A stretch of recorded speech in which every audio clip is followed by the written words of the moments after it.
ਸਤਿ ਸ਼੍ਰੀ ਅਕਾਲ ਦੋਸਤੋ, ਤੁਸੀਂ ਵੇਖ ਰਹੇ ਹੋ ਇੰਡੋਜ਼ ਟੀਵੀ ਆਸਟ੍ਰੇਲੀਆ। ਮੈਂ ਦੇਵ ਸਿੱਧੂ ਇੱਕ ਵਾਰ ਫਿਰ ਹਾਜ਼ਰ ਹੋ ਚੁੱਕਾ ਜੀ ਲੈ ਕੇ ਪ੍ਰੋਗਰਾਮ ਸਾਡੇ ਮਸਲੇ ਸਾਡੇ ਹੱਲ। ਦੋਸਤੋ, ਤੁਸੀਂ ਜਾਣਦੇ ਹੋ ਕਿ ਇਹ ਪ੍ਰੋਗਰਾਮ ਹਰ ਬੁੱਧਵਾਰ ਹਰ ਐਤਵਾਰ ਸ਼ਾਮਾਂ ਨੂੰ 7 ਵਜੇ ਬਿਲਕੁਲ ਲਾਈਵ ਲੈ ਕੇ ਹਾਜ਼ਰ ਹੁੰਦੇ ਆ, ਜਿਸ 'ਚ ਬਹੁਤ ਸਾਰੇ ਅਹਿਮ ਮਸਲਿਆਂ 'ਤੇ ਗੱਲਬਾਤ ਹੁੰਦੀ ਆ, ਖੁੱਲ੍ਹੀ ਚਰਚਾ ਹੁੰਦੀ ਆ ਤੇ ਨਾਲ ਦੀ ਨਾਲ ਸਾਨੂੰ ਹਮੇਸ਼ਾ ਇੰਤਜ਼ਾਰ ਰਹਿੰਦਾ ਤੁਹਾਡੀਆਂ ਟਿੱਪਣੀਆਂ ਦਾ, ਤੁਹਾਡੇ ਸਵਾਲਾਂ ਦਾ। ਸੋ ਅੱਜ ਵੀ ਤੁਸੀਂ ਆਪਣੇ ਸਵਾਲਾਂ ਨਾਲ, ਆਪਣੀਆਂ ਟਿੱਪਣੀਆਂ ਨਾਲ ਇਸ ਪ੍ਰੋਗਰਾਮ 'ਚ ਹਿੱਸਾ ਜ਼ਰੂਰ ਬਣਿਓ, ਸ਼ਿਰਕਤ ਜ਼ਰੂਰ ਕਰਿਓ। ਪਰ ਉਸ ਤੋਂ ਪਹਿਲਾਂ ਆਓ ਸਵਾਗਤ ਕਰੀਏ ਦਲਜੀਤ ਸਿੰਘ ਹੁਣਾਂ ਦਾ, ਫਿਰ ਕਰਦੇ ਹਾਂ ਅਗਲੀ ਗੱਲਬਾਤ। ਦਲਜੀਤ ਜੀ, ਪਿਆਰ ਭਰੀ ਸਤਿ ਸ਼੍ਰੀ ਅਕਾਲ, ਨਿੱਘਾ ਸਵਾਗਤ ਜੀ ਪ੍ਰੋਗਰਾਮ 'ਚ। ਸਤਿ ਸ਼੍ਰੀ ਅਕਾਲ ਜੀ ਦੇਵ ਸਿੱਧੂ ਸਾਹਿਬ, ਤੇ ਸਤਿ ਸ਼੍ਰੀ ਅਕਾਲ ਸਾਰੇ ਇੰਡੋਜ਼ ਟੀਵੀ ਦੇਖ ਰਹੇ ਦਰਸ਼ਕਾਂ ਨੂੰ। ਤੇ ਆਸ ਕਰਦੇ ਹਾਂ ਤੁਸੀਂ ਤੰਦਰੁਸਤ ਹੋਵੋਗੇ, ਖੁਸ਼ ਹੋਵੋਗੇ। ਵੈਸੇ ਅੱਜ ਸਾਡੇ ਦਰਸ਼ਕਾਂ ਨੂੰ ਲੱਗ ਨਹੀਂ ਰਿਹਾ ਹੋਣਾ ਵੀ ਦਲਜੀਤ ਸਿੰਘ ਨੂੰ ਦੇਖ ਰਹੇ, ਲੱਗਦਾ ਵੀ ਇੱਕ ਵਕੀਲ ਬੈਠਾ ਮੇਰੇ ਕੋਲ, ਕਾਲੀ ਟਾਈ ਕਾਲਾ ਕੋਟ, ਪੂਰੇ ਵਕੀਲ ਲੱਗੇ। ਵਕੀਲ ਇਦਾਂ ਕਿ ਲਾਅ ਵੀ ਹੁਣ ਆਪਾਂ ਪੜ੍ਹਦੇ ਹਾਂ ਨਾਲ ਨਾਲ ਜੀ, ਤੇ ਅੱਧੇ ਕੁ ਦਾ ਵਕੀਲ ਬਣ ਗਏ, ਅੱਧੇ ਕੁ ਤਾਂ ਬਣ ਗਏ ਆ। ਕਿਉਂਕਿ ਪਰ ਇੱਕ ਇਹ ਜ਼ਰੂਰ ਹੈਗਾ ਕਿ ਸਾਡੇ ਖਾਸ ਤੌਰ ਤੇ ਇੰਡੀਅਨ ਕਮਿਊਨਿਟੀ ਨੂੰ, ਪੰਜਾਬੀਆਂ ਨੂੰ ਲਾਅ ਬਾਰੇ ਬਹੁਤ ਜਾਣਕਾਰੀ ਹੋਣੀ ਚਾਹੀਦੀ ਆ ਜੀ। ਸੌਰੀ, ਤੇ ਕਿ ਲਾਅ ਦੇ ਬਾਰੇ ਜ਼ਿਆਦਾ ਤੋਂ ਜ਼ਿਆਦਾ ਸਾਨੂੰ ਪਤਾ ਹੋਵੇ ਤੇ ਉਹ ਬਹੁਤ ਵਧੀਆ ਆ। ਕਿਉਂਕਿ ਮੈਨੂੰ ਲੱਗਦਾ ਵੀ ਸਾਡਾ ਮਿਸਯੂਜ਼ ਕੀਤਾ ਜਾਂਦਾ ਲੋਕਾਂ ਦਾ, ਉਹ ਇਸੇ ਕਰਕੇ ਹੁੰਦਾ ਕਿ ਸਾਨੂੰ ਕਾਨੂੰਨ ਦੀ ਸਹੀ ਜਾਣਕਾਰੀ ਨਹੀਂ ਹੁੰਦੀ। ਇਸੇ ਕਰਕੇ ਪੁਲਿਸ ਵਾਲੇ ਵੀ ਸਾਡੇ ਤੇ ਧੱਕਾ ਕਰ ਦਿੰਦੇ ਆ, ਜਿੰਨਾ ਪ੍ਰਸ਼ਾਸਨ ਹੈ ਉਹ ਵੀ ਸਾਡੇ ਤੇ ਧੱਕਾ ਕਰਦਾ ਰਹਿੰਦਾ, ਕਿਉਂਕਿ ਸਾਨੂੰ ਸਾਡੇ ਹੱਕਾਂ ਦੇ ਬਾਰੇ ਨਹੀਂ ਪਤਾ, ਸਾਨੂੰ ਸਾਡੇ ਰਾਈਟਸ ਜਿਹੜੇ ਆ ਸੰਵਿਧਾਨ ਜਿਹੜਾ ਦਿੰਦਾ ਆ ਉਹਦੇ ਬਾਰੇ ਪਤਾ ਨਹੀਂ। ਇਸ ਕਰਕੇ ਹੁਣ ਇੰਟਰਨੈਟ ਦਾ ਜ਼ਮਾਨਾ ਆ ਤੇ ਥੋੜਾ ਜਿਹਾ ਟਾਈਮ ਜ਼ਰੂਰ ਕੱਢੋ। ਮੈਂ ਆਪਣਾ ਟਾਈਮ ਬਹੁਤ ਸਪੈਂਡ ਕਰ ਰਿਹਾ ਆ ਲਾਅ ਪੜ੍ਹਨ ਦੇ ਉੱਤੇ, ਤੇ ਇਹ ਬਹੁਤ ਵਧੀਆ। ਉਹ ਤਾਂ ਤੁਹਾਡੀ ਦਿੱਖ ਤੋਂ ਹੀ ਲੱਗ ਰਿਹਾ ਕਿ ਤੁਸੀਂ ਬਣ ਰਹੇ ਹੋ। ਨਹੀਂ, ਇਹ ਤਾਂ ਚਲੋ ਸਵਾਬਾ ਇੱਕ ਬਣ ਗਿਆ, ਤੁਸੀਂ ਇਹ ਗੱਲ ਨੋਟ ਕੀਤੀ ਆ, ਥੈਂਕ ਯੂ ਤੁਹਾਡਾ। ਪਰ ਇਹ ਵੀ ਹੈ, ਕਹਿੰਦੇ ਹੁੰਦੇ ਆ ਵੀ ਜੋ ਤੁਸੀਂ ਕੰਮ ਕਰਦੇ ਆ ਤੁਹਾਡੇ ਤੇ ਉਸ ਚੀਜ਼ ਦਾ ਪ੍ਰਭਾਵ ਵੀ ਪੈਂਦਾ ਆ। ਬਿਲਕੁਲ, ਮੈਨੂੰ ਲੱਗਦਾ ਵੀ ਅਚਨਚੇਤ ਸ਼ਾਇਦ ਕਿਸੇ ਮਨ ਚ ਆ ਗਈ ਹੋਣੀ ਇਹ ਗੱਲ। ਜੀ ਜੀ, ਬਿਲਕੁਲ ਅਸਰ ਕਰਦੀਆਂ ਚੀਜ਼ਾਂ ਜਿਹੜੀਆਂ ਤੁਸੀਂ ਪੜ੍ਹਦੇ ਆ, ਜਿਹੜੀਆਂ ਚੀਜ਼ਾਂ ਦੇਖਦੇ ਆ, ਉਹ ਕਿਤੇ ਨਾ ਕਿਤੇ ਤੁਹਾਡੀ ਮਾਨਸਿਕਤਾ ਤੇ ਜਿਹੜੀਆਂ ਆ ਵਰਕਆਊਟ ਕਰਦੀਆਂ ਆ।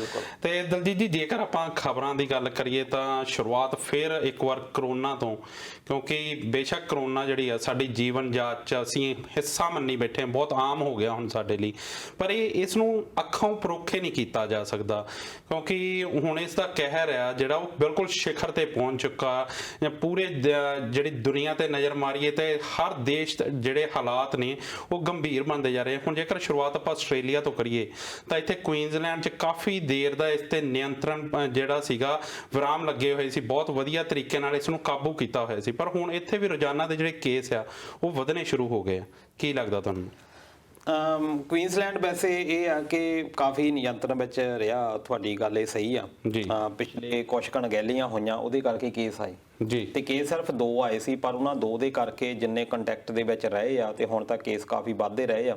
ਤੇ ਪਿਛਲੇ ਮੈਨੂੰ ਲੱਗਦਾ ਕਿ 2 ਮਹੀਨੇ ਦੀ ਜੇ ਆਪਾਂ ਗੱਲ ਕਰ ਲਈਏ, ਅੱਜ 8 ਕੇਸ ਆਏ ਆ ਜੀ। ਇਹ ਬਹੁਤ ਜ਼ਿਆਦਾ ਆ ਜੇ ਆਪਾਂ ਪਿਛਲੇ 2 ਮਹੀਨਿਆਂ ਦੇ ਉੱਤੇ ਗੱਲ ਕਰੀਏ, ਕਿਉਂਕਿ ਮੈਲਬੌਰਨ ਵਿਕਟੋਰੀਆ ਦੇ ਵਿੱਚ ਕਾਫੀ ਕੇਸਿਸ ਰਹੇ ਆ। ਜ਼ਿਆਦਾਤਰ 90% ਪੂਰੇ ਆਸਟ੍ਰੇਲੀਆ ਦੀਆਂ ਮੌਤਾਂ ਵੀ ਜਿਹੜੀਆਂ ਉਹ ਮੈਲਬੌਰਨ ਦੇ ਵਿੱਚ ਹੋਈਆਂ ਜੀ, ਤੇ ਉੱਥੇ ਜ਼ਿਆਦਾ ਕੰਮ ਖਰਾਬ ਆ। ਦੂਜੇ ਨੰਬਰ ਦੇ ਉੱਤੇ ਨਿਊ ਸਾਊਥ ਵੇਲਸ ਆ। ਤੇ ਦੂਜੀ ਗੱਲ ਇਹ ਵੀ ਮੰਨਣੀ ਪੈਣੀ ਆ ਕਿ ਉੱਥੇ ਬਹੁਤ ਜ਼ਿਆਦਾ ਆਬਾਦੀ ਰਹਿੰਦੀ ਹੈ ਐਸ ਕੰਪੇਅਰ ਟੂ ਅਦਰ ਜਿਹੜੀ ਸਿਟੀਜ਼ ਹੈਗੀਆਂ, ਚਾਹੇ ਬ੍ਰਿਸਬੇਨ ਦੀ ਆਪਾਂ ਗੱਲ ਕਰ ਲਈਏ ਜੀ।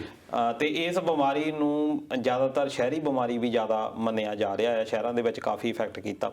ਭਾਵੇਂ ਇੰਡੀਆ ਵਰਗੇ ਜਿਹੜੇ ਦੇਸ਼ ਆ ਉੱਥੇ ਕਾਫੀ ਪਿੰਡਾਂ ਦੇ ਵਿੱਚ ਵੀ ਹੁਣ ਪ੍ਰਭਾਵ ਚਲੇ ਗਿਆ। ਇੰਡੀਆ ਵਿੱਚ ਤਾਂ ਹੁਣ ਹੈਰਾਨੀ ਦੀ ਗੱਲ ਆ ਕਿ ਹਰ ਦਿਨ 90,000 ਤੋਂ ਜ਼ਿਆਦਾ ਦੇ ਕੇਸ ਜਿਹੜੇ ਆ ਉਹ ਆ ਰਹੇ ਆ। ਬਿਲਕੁਲ, ਤੇ ਬਹੁਤ ਸਾਰੀਆਂ ਮੌਤਾਂ ਜਿਹੜੀਆਂ ਆ ਉਹ ਵੀ ਲਗਾਤਾਰ ਹੋ ਰਹੀਆਂ ਆ ਜੀ। ਹੁਣ ਸ਼ਾਇਦ ਸਰਕਾਰਾਂ ਨੇ ਵੀ ਖੁੱਲ੍ਹ ਹੀ ਦੇ ਦਿੱਤੀ ਆ ਕਿ ਅਸੀਂ ਹੁਣ ਰੋਕ ਨਹੀਂ ਲਾ ਸਕਦੇ ਜਦੋਂ ਇੱਕ ਇਦਾਂ ਦੀ ਪੀਕ ਪੁਆਇੰਟ ਪਹੁੰਚ ਜਾਂਦਾ ਵੀ ਜਦੋਂ ਤੁਸੀਂ ਹੱਥ ਖੜੇ ਕਰ ਦਿੰਦੇ ਆ।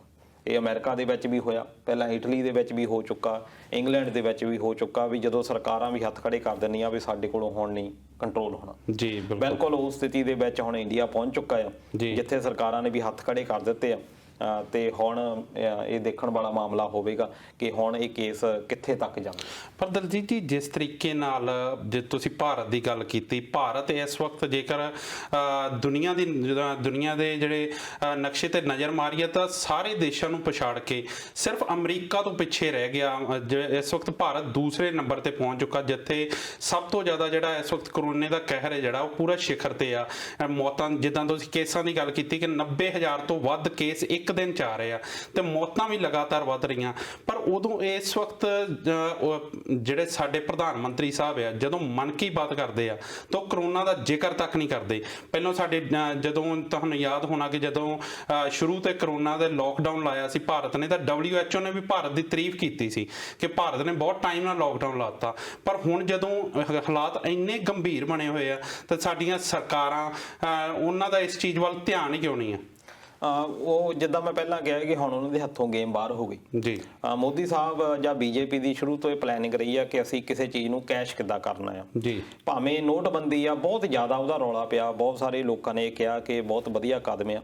ਜੀਵਨ ਕਿ ਮੈਂ ਵੀ ਇਹ ਸੋਚਦਾ ਸੀ ਕਿ ਨੋਟਬੰਦੀ ਦੇ ਨਾਲ, ਕਿਉਂਕਿ ਜੇ ਤੁਸੀਂ ਬੁੱਕ ਪੜ੍ਹੋ ਪ੍ਰੋਬਲਮ ਆਫ ਰੂਪੀਸ, ਉਹਦੇ ਵਿੱਚ ਇਹ ਸੁਜੈਸ਼ਨ ਦਿੱਤਾ ਗਿਆ ਸੀ ਵੀ ਜੇ ਤੁਸੀਂ ਕਾਲਾ ਧਨ ਰੋਕਣਾ ਆ ਇਹੋ ਜਿਹੇ ਤਰੀਕੇ ਸਾਨੂੰ ਅਪਣਾਉਣੇ ਪੈਣੇ ਆ ਜੀ।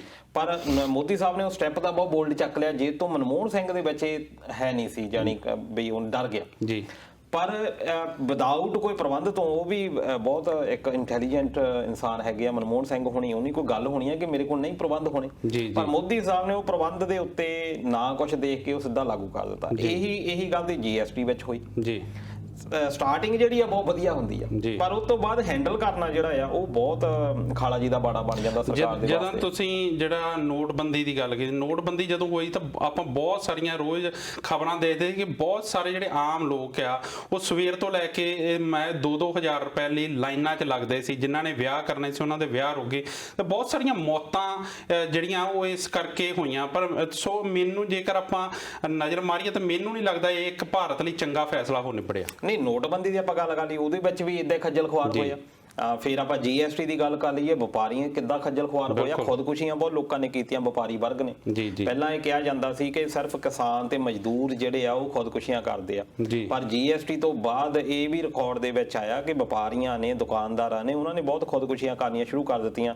ਬਹੁਤ ਸਾਰੇ ਜਿਹੜੇ ਬਿਜ਼ਨਸ ਆ ਉਹ ਬੰਦ ਹੋ ਗਏ, ਕਾਫੀ ਪ੍ਰਭਾਵ ਆਰਥਿਕ ਤੌਰ ਦੇ ਉੱਤੇ ਪਿਆ। ਉਦੋਂ ਵੀ ਲੋਕ ਇਦਾਂ ਲਾਚਾਰ ਹੋ ਗਏ, ਬਿਜ਼ਨਸ ਬੰਦ ਕਰਨ ਤੱਕ ਚਲੇ ਗਏ। ਉਹਨਾਂ ਨੂੰ ਸਮਝ ਨਹੀਂ ਆ ਰਹੀ ਵੀ GST ਹੈ ਕੀ ਆ, ਕਿਉਂਕਿ GST ਵੱਖਰੇ ਚੀਜ਼ਾਂ ਦੇ ਉੱਤੇ ਵੱਖਰੇ ਤਰੀਕੇ ਦੇ ਨਾਲ ਲੋਕਾਂ ਨੂੰ ਸਮਝ ਨਹੀਂ ਆਈ, ਬੜੀ ਕੰਪਲੈਕਸ ਚੀਜ਼ ਸੀ ਜੀ। ਹੁਣ ਇਹ ਕਰੋਨਾ ਦੇ ਵਿੱਚ ਵੀ ਤੁਸੀਂ ਦੇਖ ਲਓ ਵੀ ਜਦੋਂ ਕਰਫਿਊ ਵੀ ਲਾ ਦਿੱਤਾ ਸੀ ਵਿਦਆਊਟ ਪ੍ਰਬੰਧ ਕੀਤੇ। ਹੁਣ ਪੰਜਾਬ ਤੋਂ ਜਿਹੜੇ ਬਿਹਾਰ ਦੇ ਵਿੱਚ ਜਾਂਦੇ ਸੀ, ਕਿੰਨੇ ਲੋਕ ਮਰੇ ਆ, ਕਿੰਨੇ ਖੱਜਲ ਖੁਆਰ ਹੋਏ ਆ, ਬਹੁਤ ਸਾਰੇ ਕ੍ਰਾਈਮ ਵੀ ਉਹਨਾਂ ਦਿਨਾਂ ਦੇ ਵਿੱਚ ਹੋਏ ਆ। ਬਹੁਤ ਸਾਰੇ ਲੋਕਾਂ ਨੂੰ ਜੌਬਾਂ ਦੇ ਕਰਕੇ ਭੁੱਖੇ ਵੀ ਰਹਿਣਾ ਪਿਆ, ਬੱਚਿਆਂ ਦੀ ਪੜ੍ਹਾਈ ਦੇ ਉੱਤੇ ਹੁਣ ਤੱਕ ਕਿੰਨਾ ਅਸਰ ਜਿਹੜਾ ਆ ਪੈ ਰਿਹਾ ਆ। ਬਾਕੀ ਜਿਹੜੇ ਦੇਸ਼ ਆ ਭਾਵੇਂ ਕਿਸੇ ਤਰੀਕੇ ਦੇ ਨਾਲ ਅੱਗੇ ਆ ਰਿਹਾ, ਨੋ ਡਾਊਟ ਇੱਕ ਬਹੁਤ ਵੱਡਾ ਆਬਾਦੀ ਵੀ ਹੈਗੀ ਆ। ਜੇ ਆਪਾਂ ਕੰਪੇਅਰ ਕਰੀਏ, ਹੁਣ ਆਪਾਂ ਆਸਟ੍ਰੇਲੀਆ ਦੇ ਨਾਲ ਤਾਂ ਕੰਪੇਅਰ ਕਰ ਨਹੀਂ ਸਕਦੇ, ਜਿੱਥੇ ਕਿ ਜਿੰਨੀ ਪੰਜਾਬ ਦੀ ਟੋਟਲ ਆਬਾਦੀ ਆ ਉਨੀ ਕਿੱਥੇ ਉਦੋਂ ਥੋੜੀ ਜਿਹੀ ਜ਼ਿਆਦਾ ਹੋਏਗੀ ਤੇ ਇਸ ਕਰਕੇ ਉਹ ਪੂਰੇ ਦੇਸ਼ ਨੂੰ ਤੁਸੀਂ ਫਿਰ ਉਸ ਹਿਸਾਬ ਦੇ ਨਾਲ ਲਾ ਕੇ ਦੇਖੋ। ਪਰ ਜਦੋਂ ਸਰਕਾਰਾਂ ਨੂੰ ਪਤਾ ਆ ਲੋਕਡਾਊਨ ਦੇ ਵਿੱਚ, ਜਿੱਦਾਂ ਪਹਿਲਾਂ WHO ਨੇ ਕਿਹਾ ਸੀ, ਬਹੁਤ ਵਧੀਆ ਤਰੀਕੇ ਦੇ ਨਾਲ ਚੱਲ ਰਹੇ ਆ। ਸਟਾਰਟਿੰਗ ਬਹੁਤ ਵਧੀਆ ਹੁੰਦੀ ਆ ਮੋਦੀ ਸਰਕਾਰ ਦੀ ਹਮੇਸ਼ਾ ਹੀ, ਚਾਹੇ ਉਹ GST ਦੀ ਗੱਲ ਕਰ ਲਈਏ, ਚਾਹੇ ਨੋਟਬੰਦੀ ਦੀ ਗੱਲ ਕਰ ਲਈਏ, ਚਾਹੇ ਆਪਾਂ ਕਰੋਨਾ ਵਾਇਰਸ ਦੀ ਗੱਲ ਕਰ ਲਈਏ। ਪਰ ਫਿਰ ਇੱਕ ਮੌਕਾ ਇਦਾਂ ਦਾ ਆਉਂਦਾ ਵੀ ਇਹਨਾਂ ਦੇ ਹੱਥ 'ਚੋਂ ਗੇਮ ਨਿਕਲ ਜਾਂਦਾ। ਪਹਿਲਾਂ ਸਾਡੀ ਸਰਕਾਰ ਨੇ ਕਿਹਾ ਮੋਮਬੱਤੀਆਂ ਜਗਾਓ, ਅਸੀਂ ਮੋਮਬੱਤੀਆਂ ਜਗਾਈਆਂ, ਥਾਲੀਆਂ ਖੜਕਾਓ, ਥਾਲੀਆਂ ਖੜਕਾਈਆਂ, ਕਦੀ ਤਾੜੀਆਂ ਵਜਾਓ, ਉਹ ਵਜਾਈਆਂ। ਪਰ ਹੁਣ ਜਦੋਂ ਹਾਲਾਤ ਇੰਨੇ ਗੰਭੀਰ ਆ ਤਾਂ ਹੁਣ ਸਰਕਾਰਾਂ ਇਹਦੇ ਵੱਲ ਧਿਆਨ ਵੀ ਨਹੀਂ ਸਰਕਾਰ ਦਾ ਜਾ ਰਿਹਾ। ਜੇਕਰ ਆਪਾਂ ਦਾ ਧਿਆਨ ਹੈ, ਅਸਲ ਵਿੱਚ ਉਹਨਾਂ ਨੂੰ ਇਹ ਹੈ ਵੀ ਹੁਣ ਗੱਲ ਕੀਤੀ ਤੇ ਫਾਇਦਾ ਕੋਈ ਨਹੀਂ ਜੀ, ਹੁਣ ਉਹ ਗੱਲ ਛੱਡ ਦੋ। ਜੇ ਫਾਇਦਾ ਕੋਈ ਨਹੀਂ ਤੇ ਜ਼ਿੰਮੇਵਾਰੀ ਕਿਹਦੀ ਬਣਦੀ ਹੈ ਦਲਜੀਤ ਜੀ? ਜਿਹੜੀ ਜ਼ਿੰਮੇਵਾਰੀ ਆ ਦੇਸ਼ ਦੀ, ਉਹ ਤਾਂ ਦੇਸ਼ ਦੀ ਸਰਕਾਰ ਤੇ ਬਣਦੀ ਆ। ਜੇਕਰ ਬੇਸ਼ੱਕ ਮੰਨਿਆ ਜਾਂਦਾ ਵੀ ਦਵਾਈ ਇਹਦੀ ਨਹੀਂ ਆਈ, ਇਲਾਜ ਇਹਦਾ ਹੈ ਨਹੀਂ ਕੋਈ ਵੀ, ਪਰ ਅਸੀਂ ਲੋਕਾਂ ਨੂੰ ਮਰਨ ਲਈ ਨਹੀਂ ਨਾ ਛੱਡ ਸਕਦੇ।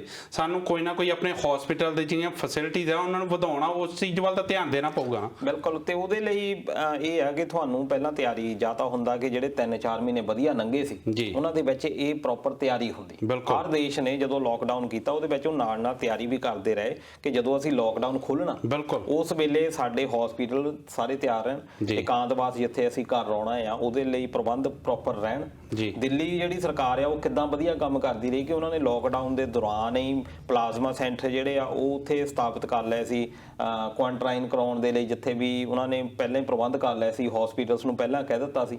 ਬਾਕੀ ਜਿਹੜੇ ਪ੍ਰਾਂਤ ਹੈ ਜਿੱਥੇ ਸਭ ਤੋਂ ਜ਼ਿਆਦਾ ਮੁਸ਼ਕਲਾਂ ਆਈਆਂ ਆ, ਮਹਾਰਾਸ਼ਟਰ ਦੀ ਗੱਲ ਕਰ ਲਓ, ਗੁਜਰਾਤ ਦੀ ਕਰ ਲਓ, ਤਾਮਿਲਨਾਡੂ ਦੀ ਕਰ ਲਓ। ਮੇਰੇ ਖਿਆਲ ਜਿਹੜੀ ਸਾਡੀ ਕੇਂਦਰ ਦੀ ਸਰਕਾਰ ਆ ਉਹਦਾ ਧਿਆਨ ਤਾਂ ਸਿਰਫ ਇਸੇ ਚੀਜ਼ 'ਚ ਲੱਗਾ ਰਿਹਾ ਕਿ ਰਾਜਸਥਾਨ 'ਚ ਸਰਕਾਰ ਕਿਵੇਂ ਸੁੱਟਣੀ ਆ ਜਾਂ ਮੱਧ ਪ੍ਰਦੇਸ਼ 'ਚ ਸਰਕਾਰ ਕਿਵੇਂ। ਜਦੋਂ ਐਡੀ ਵੱਡੀ ਮਹਾਮਾਰੀ ਸਾਡੇ ਸਿਰ ਤੇ ਖੜੀ ਆ ਤੇ ਸਾਡਾ ਧਿਆਨ ਉਦੋਂ ਵੀ ਰਾਜਨੀਤੀ 'ਚ ਹੈ। ਬਿਲਕੁਲ, ਇਹ ਵੋਟਾਂ ਦੀ ਰਾਜਨੀਤੀ ਤਾਂ ਹੋਣੀ ਹੋਣੀ ਆ। ਈਵਨ ਕਿ ਆਪਾਂ ਇਹ ਨਹੀਂ ਕਹਿ ਸਕਦੇ ਕਿ ਉਹਦੇ ਵਿੱਚ ਉਹਨਾਂ ਦੇ ਵੀ ਵਿਧਾਇਕ ਐਮਪੀਆਂ ਦੀ ਮੌਤ ਹੋਈ ਆ, ਭਾਜਪਾ ਦੇ ਬਹੁਤ ਸਾਰੇ ਵਰਕਰ ਵੀ ਉਹਨਾਂ ਦੀ ਲਪੇਟ ਦੇ ਵਿੱਚ ਆ। ਇਹ ਨਹੀਂ ਕਿਉਂਕਿ ਮਹਾਮਾਰੀ ਨੇ ਇਹ ਨਹੀਂ ਦੇਖਣਾ ਕਿ ਆ ਮੈਂ ਪਾਰਟੀ ਦੇ ਬੰਦੇ ਛੱਡ ਦੇਣੇ ਆ, ਜੀ ਬਿਲਕੁਲ, ਇਹਨਾਂ ਤਾਂ ਲਪੇਟ ਦੇ ਵਿੱਚ ਲੈਣੇ ਆ। ਤੇ ਪਰ ਫਿਰ ਵੀ ਆਸ ਕਰਦੇ ਆ ਕਿ ਛੇਤੀ ਤੋਂ ਛੇਤੀ ਭਾਰਤ ਇਸ ਚੀਜ਼ ਤੋਂ ਨਿਕਲੇ, ਕਿਉਂਕਿ ਇਹ ਤੋਂ ਅਸੀਂ ਵੀ ਪ੍ਰਭਾਵਿਤ ਹੁੰਦੇ ਆ। ਸਾਡੇ ਜੇ ਆਪਾਂ ਹੁਣ ਇੱਥੇ ਆਸਟ੍ਰੇਲੀਆ ਦੀ ਗੱਲ ਕਰ ਲਈਏ, ਬਹੁਤ ਸਾਰੇ ਇਦਾਂ ਦੇ ਦੋਸਤ ਸਾਡੇ ਮਿਲਦੇ ਆ ਜਿਨ੍ਹਾਂ ਦੇ ਬੱਚੇ ਇੱਥੇ ਹੈਗੇ ਆ, ਉਹ ਆਪਣੇ ਮਾਂ-ਬਾਪ ਨੂੰ ਸੱਦਣਾ ਚਾਹੁੰਦੇ ਆ, ਵੀਜ਼ਾ ਵੀ ਉਹਨਾਂ ਦੇ ਕੋਲ ਹੈਗੇ ਆ। ਕੁਝ ਲੋਕ ਹੈਗੇ ਆ ਵਿਆਹ ਕਰਵਾਏ ਹੋਏ ਆ, ਉਹਨਾਂ ਦੇ ਪਾਰਟਨਰ ਉਧਰ ਆ, ਵੀਜ਼ੇ ਉਹਨਾਂ ਦੇ ਵੀ ਲੱਗੇ ਹੋਏ ਆ, ਪਰ ਫਲਾਈਟਸ ਨਾ ਸ਼ੁਰੂ ਹੋਣ ਦੇ ਕਰਕੇ ਸਿਰਫ ਇਹ ਕਰੋਨਾ ਦੇ ਕਰਕੇ ਉਹਨਾਂ ਦੀ ਵੀ ਲਾਈਫ ਹੈਗੀ ਪ੍ਰਭਾਵਿਤ ਹੋਈ ਆ। ਯਾਨੀ ਡਾਇਰੈਕਟਲੀ ਇਨਡਾਇਰੈਕਟਲੀ ਸਿਰਫ ਇੰਡੀਆ ਦੇ ਲੋਕ ਹੀ ਨਹੀਂ ਸਫਰ ਕਰ ਰਹੇ, ਜਿੱਥੇ ਵੀ ਇੰਡੀਆ ਦੇ ਲੋਕ ਕਿਸੇ ਵੀ ਤਰੀਕੇ ਦੇ ਨਾਲ ਡਿਪੈਂਡੈਂਟ ਕੋਈ ਲਿੰਕ ਹੈਗਾ ਆ, ਉਹ ਸਾਰੇ ਪ੍ਰਭਾਵਿਤ ਨੇ ਇਸ ਮਾਮਲੇ ਤੋਂ। ਇੱਥੇ ਇੱਕ ਟਿੱਪਣੀ ਆਈ ਆ, ਉਹ ਕਹਿੰਦੇ ਕਿ ਜੇਕਰ ਭਾਰਤ ਦੇ ਵਿੱਚ ਜਿੱਦਾਂ ਆਪਾਂ ਗੱਲ ਕਰ ਰਹੇ ਕਿ ਜ਼ਿੰਮੇਵਾਰੀ ਸਰਕਾਰ ਦੀ ਬਣਦੀ ਆ, ਹੁਣ ਮੌਤਾਂ ਲਗਾਤਾਰ ਵੱਧ ਰਹੀਆਂ ਤੇ ਉਹ ਕਹਿੰਦੇ ਇਹਦਾ ਵੀ ਜਿਹੜੀ ਜ਼ਿੰਮੇਵਾਰੀ ਇਹ ਸਰਕਾਰ ਬਣਦੀ ਹੈ, ਇਹਦਾ ਜ਼ਿੰਮੇਵਾਰ ਕੌਣ ਹੈ? ਨਹੀਂ ਦੇਖੋ, ਜ਼ਿੰਮੇਵਾਰੀ ਤਾਂ ਆਪਾਂ ਇਹ ਕਹਿ ਦਿੰਦੇ ਆ ਵੀ ਸਰਕਾਰ, ਪਰ ਇਹ ਆ ਕਿ ਜੇ ਜ਼ਿੰਮੇਵਾਰੀ ਲੈਂਦੀ ਜਾਂ ਤਾਂ ਅਦਾਲਤ ਇਹ ਕਵੇ ਵੀ ਕਿ ਸਰਕਾਰ ਬਕਾਇਦਾ ਉਹਨਾਂ ਨੂੰ ਫੰਡ ਦੇਵੇ, ਉਹਨਾਂ ਨੂੰ ਰਿਆਇਤ ਦੇਵੇ, ਫਿਰ ਹੀ ਆਪਾਂ ਜ਼ਿੰਮੇਵਾਰੀ ਤੈਅ ਕਰ ਸਕਦੇ ਹਾਂ ਜੀ। ਅਜੇ ਤੱਕ ਜ਼ਿੰਮੇਵਾਰੀ ਤੈਅ ਹੀ ਕੋਈ ਨਹੀਂ ਜੇ, ਤੇ ਇਹ ਤੈਅ ਜਿਹੜੀ ਆ ਜ਼ਿਆਦਾ ਪਾਰਲੀਮੈਂਟ ਕਰ ਸਕਦੀ ਆ। ਪਾਰਲੀਮੈਂਟ ਨੇ ਤਾਂ ਹੁਣ ਆਪ ਹੀ ਬੈਠੇ ਆਪਣੇ ਆਪ ਤੇ ਤਾਂ ਇਹ ਐਕਸ਼ਨ ਲੈ ਨਹੀਂ ਸਕਦੇ ਜੀ। ਔਰ ਫਿਰ ਨਿਗਾਹ ਰਹਿ ਜਾਂਦੀ ਆ ਸੁਪਰੀਮ ਕੋਰਟ ਦੇ ਵਿੱਚ। ਸੁਪਰੀਮ ਕੋਰਟ ਦੇ ਵਿੱਚ ਕਦੋਂ ਕੇਸ ਜਾਊਗਾ, ਕਦੋਂ ਸੁਣਵਾਈ? ਅੱਜ ਕੱਲ੍ਹ ਤਾਂ ਅਦਾਲਤਾਂ ਦੇ ਵਿੱਚ ਵੀ ਇਹ ਹੋ ਗਿਆ ਕਿ ਜਿਹੜੇ ਜੱਜਸ ਆ ਉਹ ਵੀ ਪ੍ਰਭਾਵਿਤ ਨੇ। ਇਹ ਕਿਹਾ ਜਾ ਰਿਹਾ ਆ, ਭਾਵੇਂ ਕਿ ਸਾਡੀ ਮਾਣਯੋਗ ਅਦਾਲਤਾਂ ਨੇ, ਪਰ ਫਿਰ ਵੀ ਕਿਹਾ ਜਾ ਰਿਹਾ ਕਿ ਸਰਕਾਰਾਂ ਫੈਸਲੇ ਕਰਾਉਣ ਵਿੱਚ ਵੀ ਪ੍ਰਭਾਵ ਰੱਖਦੀਆਂ। ਇਸ ਕਰਕੇ ਜ਼ਿੰਮੇਵਾਰੀ ਤਾਂ ਚਲੋ ਮੰਨ ਲੈਂਦੇ ਆ, ਪਰ ਉਹ ਜਿਹੜੇ ਲੋਕ ਆ ਜਿਹੜੇ ਆਪਣੀ ਜਾਨਾਂ ਗਵਾ ਰਹੇ ਆ ਜਾਂ ਸਫ਼ਰ ਕਰ ਰਹੇ ਆ, ਫੈਮਿਲੀ ਸਫ਼ਰ ਕਰ ਰਹੇ ਆ, ਉਹਨਾਂ ਨੂੰ ਕੀ ਰਿਆਇਤ ਦਿੱਤੀ ਜਾ ਰਹੀ ਆ? ਹੁਣ ਤਾਂ ਇਹ ਦੇਖਣ ਵਾਲਾ ਆ ਕਿ ਉਹਨਾਂ ਨੂੰ ਕੰਮਕਾਰ ਜਾਂ ਆਰਥਿਕ ਤੌਰ ਦੇ ਉੱਤੇ ਕਿੱਦਾਂ ਉਹਨਾਂ ਦੇ ਬਿਜ਼ਨਸ ਜਿਹੜੇ ਆ ਅੱਗੇ ਵਧਾਉਣੇ। ਪਰ ਸਾਡੀ ਦਲਜੀਤ ਜੀ ਤਰਾਸਦੀ ਇਹ ਕਿ ਜਿੱਥੇ ਸਾਡੀਆਂ ਸਰਕਾਰਾਂ ਦਾ ਵੀ ਧਿਆਨ ਪੂਰੀ ਤਰ੍ਹਾਂ ਇਸ ਮਹਾਮਾਰੀ ਵੱਲ ਨਹੀਂ ਆ, ਉੱਥੇ ਸਾਡੇ ਲੋਕ ਵੀ ਕਿਤੇ ਨਾ ਕਿਤੇ ਅਵੇਸਲੇ ਆ। ਅਸੀਂ ਸ਼ੁਰੂ ਤੋਂ ਪਿਛਲੇ 3-4 ਮਹੀਨੇ ਹੋ ਗਏ ਰੌਲਾ ਪਾਉਂਦੇ ਆ, ਆਪਾਂ ਹਮੇਸ਼ਾ ਕਹਿੰਦੇ ਰਹੇ ਆ ਕਿ ਸਾਡੇ ਲੋਕ ਧਿਆਨ ਨਹੀਂ ਦਿੰਦੇ। ਹੁਣ ਵੀ ਮੈਂ ਜੇਕਰ ਆਪਣੀ ਗੱਲ ਕਰਾਂ ਤਾਂ ਮੇਰੇ ਬਹੁਤ ਸਾਰੇ ਦੋਸਤਾਂ ਨਾਲ ਜੇਕਰ ਜਦੋਂ ਭਾਰਤ 'ਚ ਗੱਲ ਹੁੰਦੀ ਆ ਤਾਂ ਉੱਥੇ ਅਕਸਰ ਮੈਨੂੰ ਇਹੀ ਸੁਣਨ ਨੂੰ ਜਵਾਬ ਮਿਲਦਾ ਕਿ ਨਹੀਂ ਇੱਥੇ ਕੁਛ ਨਹੀਂ ਹੈਗਾ, ਰੌਲਾ ਜ਼ਿਆਦਾ ਆ, ਕਰੋਨਾ ਕੁਛ ਨਹੀਂ। ਪਰ ਜਿਸ ਘਰ ਦੇ ਪਰਿਵਾਰ ਦੇ ਵਿੱਚ 70 ਵਿਛ ਰਹੇ ਆ, ਉੱਥੇ ਉਹਨਾਂ ਵੱਲ ਵੇਖ ਕੇ ਲੋਕਾਂ ਨੂੰ ਸਮਝ ਕਿਉਂ ਨਹੀਂ ਆਉਂਦੀ ਕਿ ਮਹਾਮਾਰੀ ਬਹੁਤ ਵੱਡੀ ਆ। ਜਿਹੜੀਆਂ ਅਫਵਾਹਾਂ ਫੈਲਾਈਆਂ ਜਾ ਰਹੀਆਂ, ਮੇਰੇ ਖਿਆਲ ਤੱਥ ਉਹਦੇ ਵਿੱਚ ਕੋਈ ਨਹੀਂ ਜਿਹਦੇ ਵਿੱਚ ਕਿਹਾ ਜਾਂਦਾ ਕਿ ਬਹੁਤ ਸਾਰੇ ਜਿਹੜੇ ਪਾਰਟਸ ਕੱਢ ਲੈਂਦੇ ਜਾਂਦੇ ਆ, ਬੋਡੀ ਪਾਰਟਸ, ਪੰਚਾਇਤਾਂ ਮਤੇ ਪਾਸ ਕਰ ਰਹੀਆਂ ਕਿ ਹਸਪੀਟਲ ਨਹੀਂ ਜਾਣਾ ਚਾਹੀਦਾ। ਇਹ ਸਾਰੀਆਂ ਚੀਜ਼ਾਂ ਜਿਹੜੀਆਂ ਆ ਉਹ ਮਹਾਮਾਰੀ ਨੂੰ ਬੜਾਵਾ ਦੇ ਰਹੀਆਂ ਕਿਸੇ ਨਾ ਕਿਤੇ ਜੀ। ਉਹਦੇ ਕਾਰਨ ਇਹ ਹੋਇਆ ਕਿ ਸਾਡੀ ਜਿਹੜੀ ਬਿਊਰੋਕ੍ਰੇਸੀ ਆ ਜਾਂ ਜਿਹੜੀ ਸਰਕਾਰ ਆ ਉਹ ਆਪਣੀ ਐਗਜ਼ਾਮਪਲ ਨਹੀਂ ਸੈੱਟ ਕਰ ਪਾਈਆਂ ਜੀ। ਇਹਦੇ ਲਈ ਜ਼ਰੂਰੀ ਤਾਂ ਇਹ ਸੀ ਕਿ ਜਿੱਦਾਂ ਹੁਣ ਕੈਪਟਨ ਸਾਹਿਬ ਹੀ ਆ, ਕੈਪਟਨ ਸਾਹਿਬ ਨੂੰ ਇਹ ਸ਼ੱਕ ਪੈ ਗਿਆ ਕਿ ਮੈਂ ਇਕਾਂਤਵਾਸ ਦੇ ਵਿੱਚ ਜਾਣਾ, ਜਾਂ ਉਹਦੇ ਵਿੱਚ ਜਦੋਂ ਇਹਨਾਂ ਦਾ ਸੈਸ਼ਨ ਹੋਇਆ ਲਾਸਟ ਟਾਈਮ, ਉੱਥੇ ਬਹੁਤ ਸਾਰੇ ਐਮਐਲਏ ਉਹਦੇ ਵਿੱਚ ਅਕਾਲੀਆਂ ਦੇ ਵੀ ਆ, ਕਾਂਗਰਸ ਦੇ ਵੀ ਆ, ਆਮ ਆਦਮੀ ਪਾਰਟੀ ਦੇ ਵੀ ਆ, ਕਿ ਉਹਨਾਂ ਨੂੰ ਕਰੋਨਾ ਹੋ ਗਿਆ, ਉਹਨਾਂ ਕਰਕੇ ਉਹਨਾਂ ਨੂੰ ਦਾਖਲ ਨਹੀਂ ਕੀਤਾ ਗਿਆ। ਚਾਹੀਦਾ ਤਾਂ ਇਹ ਸੀ ਕਿ ਉਹ ਸਾਰੇ ਦੇ ਸਾਰੇ ਜਾ ਕੇ ਸਰਕਾਰੀ ਹਸਪਤਾਲਾਂ ਦੇ ਵਿੱਚ ਭਰਤੀ ਹੁੰਦੇ, ਫਿਰ ਉਹ ਲਾਈਵ ਹੁੰਦੇ, ਫਿਰ ਰੋਜ਼ ਦੀ ਆਪਣੀ ਅਪਡੇਸ਼ਨ ਦਿੰਦੇ, ਜਿੱਦਾਂ ਇੱਥੇ ਅਪਡੇਸ਼ਨ ਦਿੰਦੇ ਆ ਪ੍ਰੀਮੀਅਰ ਜਾਂ ਕਿੱਦਾਂ। ਉਹਦੇ ਵਿੱਚ ਕੈਪਟਨ ਸਾਹਿਬ ਦੱਸਦੇ ਵੀ ਸਾਡੇ ਐਮਐਲਏ ਆ ਜੀ ਆ ਫਲਾਣੇ ਸਰਕਾਰੀ ਹਸਪਤਾਲ ਦੇ ਵਿੱਚ ਆ ਬੰਦਾ ਸਾਡਾ ਫਲਾਣੇ ਸਰਕਾਰੀ ਹਸਪਤਾਲ ਦੇ ਵਿੱਚ। ਉਹ ਤੋਂ ਲੋਕਾਂ ਦੇ ਵਿੱਚ ਵਿਸ਼ਵਾਸ ਵਧਣਾ ਸੀ, ਪਰ ਇਹ ਆਪ ਤਾਂ ਪ੍ਰਾਈਵੇਟ ਹਸਪੀਟਲ ਦੇ ਵਿੱਚ ਜਾਂਦੇ। ਈਵਨ ਕਿ ਫਰੀਦਕੋਟ ਦਾ ਵੀਸੀ ਜਿਹੜਾ ਆ ਉਹ ਆਪਣੇ ਪੀਜੀਆਈ ਤੋਂ ਕਰਵਾਉਂਦਾ ਹੈ। ਇਸ ਕਰਕੇ ਜਦੋਂ ਤੁਸੀਂ ਐਗਜ਼ਾਮਪਲ ਹੀ ਨਹੀਂ ਸੈੱਟ ਕਰ ਪਾ ਰਹੇ, ਆਪ ਤੁਸੀਂ ਗੱਲੀ ਬਾਤੀ ਕਹਿੰਦੇ ਆ ਕਿ ਸਾਡੇ ਕੋਲ ਸਭ ਕੁਝ ਆ, ਸਾਡੇ ਜਿਹੜੇ ਪ੍ਰਬੰਧ ਆ ਉਹ ਪੁਖਤਾ ਆ, ਪਰ ਜਦੋਂ ਆਪਣੇ ਸਿਰ ਤੇ ਪੈਂਦੀ ਉਦੋਂ ਪ੍ਰਾਈਵੇਟ ਹਸਪਤਾਲਾਂ ਭੱਜਦੇ। ਬਿਲਕੁਲ, ਪਰ ਇਹ ਜ਼ਰੂਰ ਹੈਗਾ ਕਿ ਜਿਹੜੀ ਅੰਗ ਕੱਢਣ ਵਾਲੀ ਹੈ ਇਹ ਤਾਂ ਇੱਕ ਤਰ੍ਹਾਂ ਦੀ ਅਫਵਾਹ ਆ, ਕਿਉਂਕਿ ਤੁਸੀਂ ਆਪ ਸੋਚੋ ਕਿ ਜੇ ਇਸ ਬੰਦੇ ਨੂੰ ਕਰੋਨਾ ਹੋਇਆ ਉਹ ਤੋਂ ਅੰਗ ਕੱਢ ਕੇ ਉਹਨਾਂ ਨੇ ਕੀ ਕਰਨਾ ਹੈ।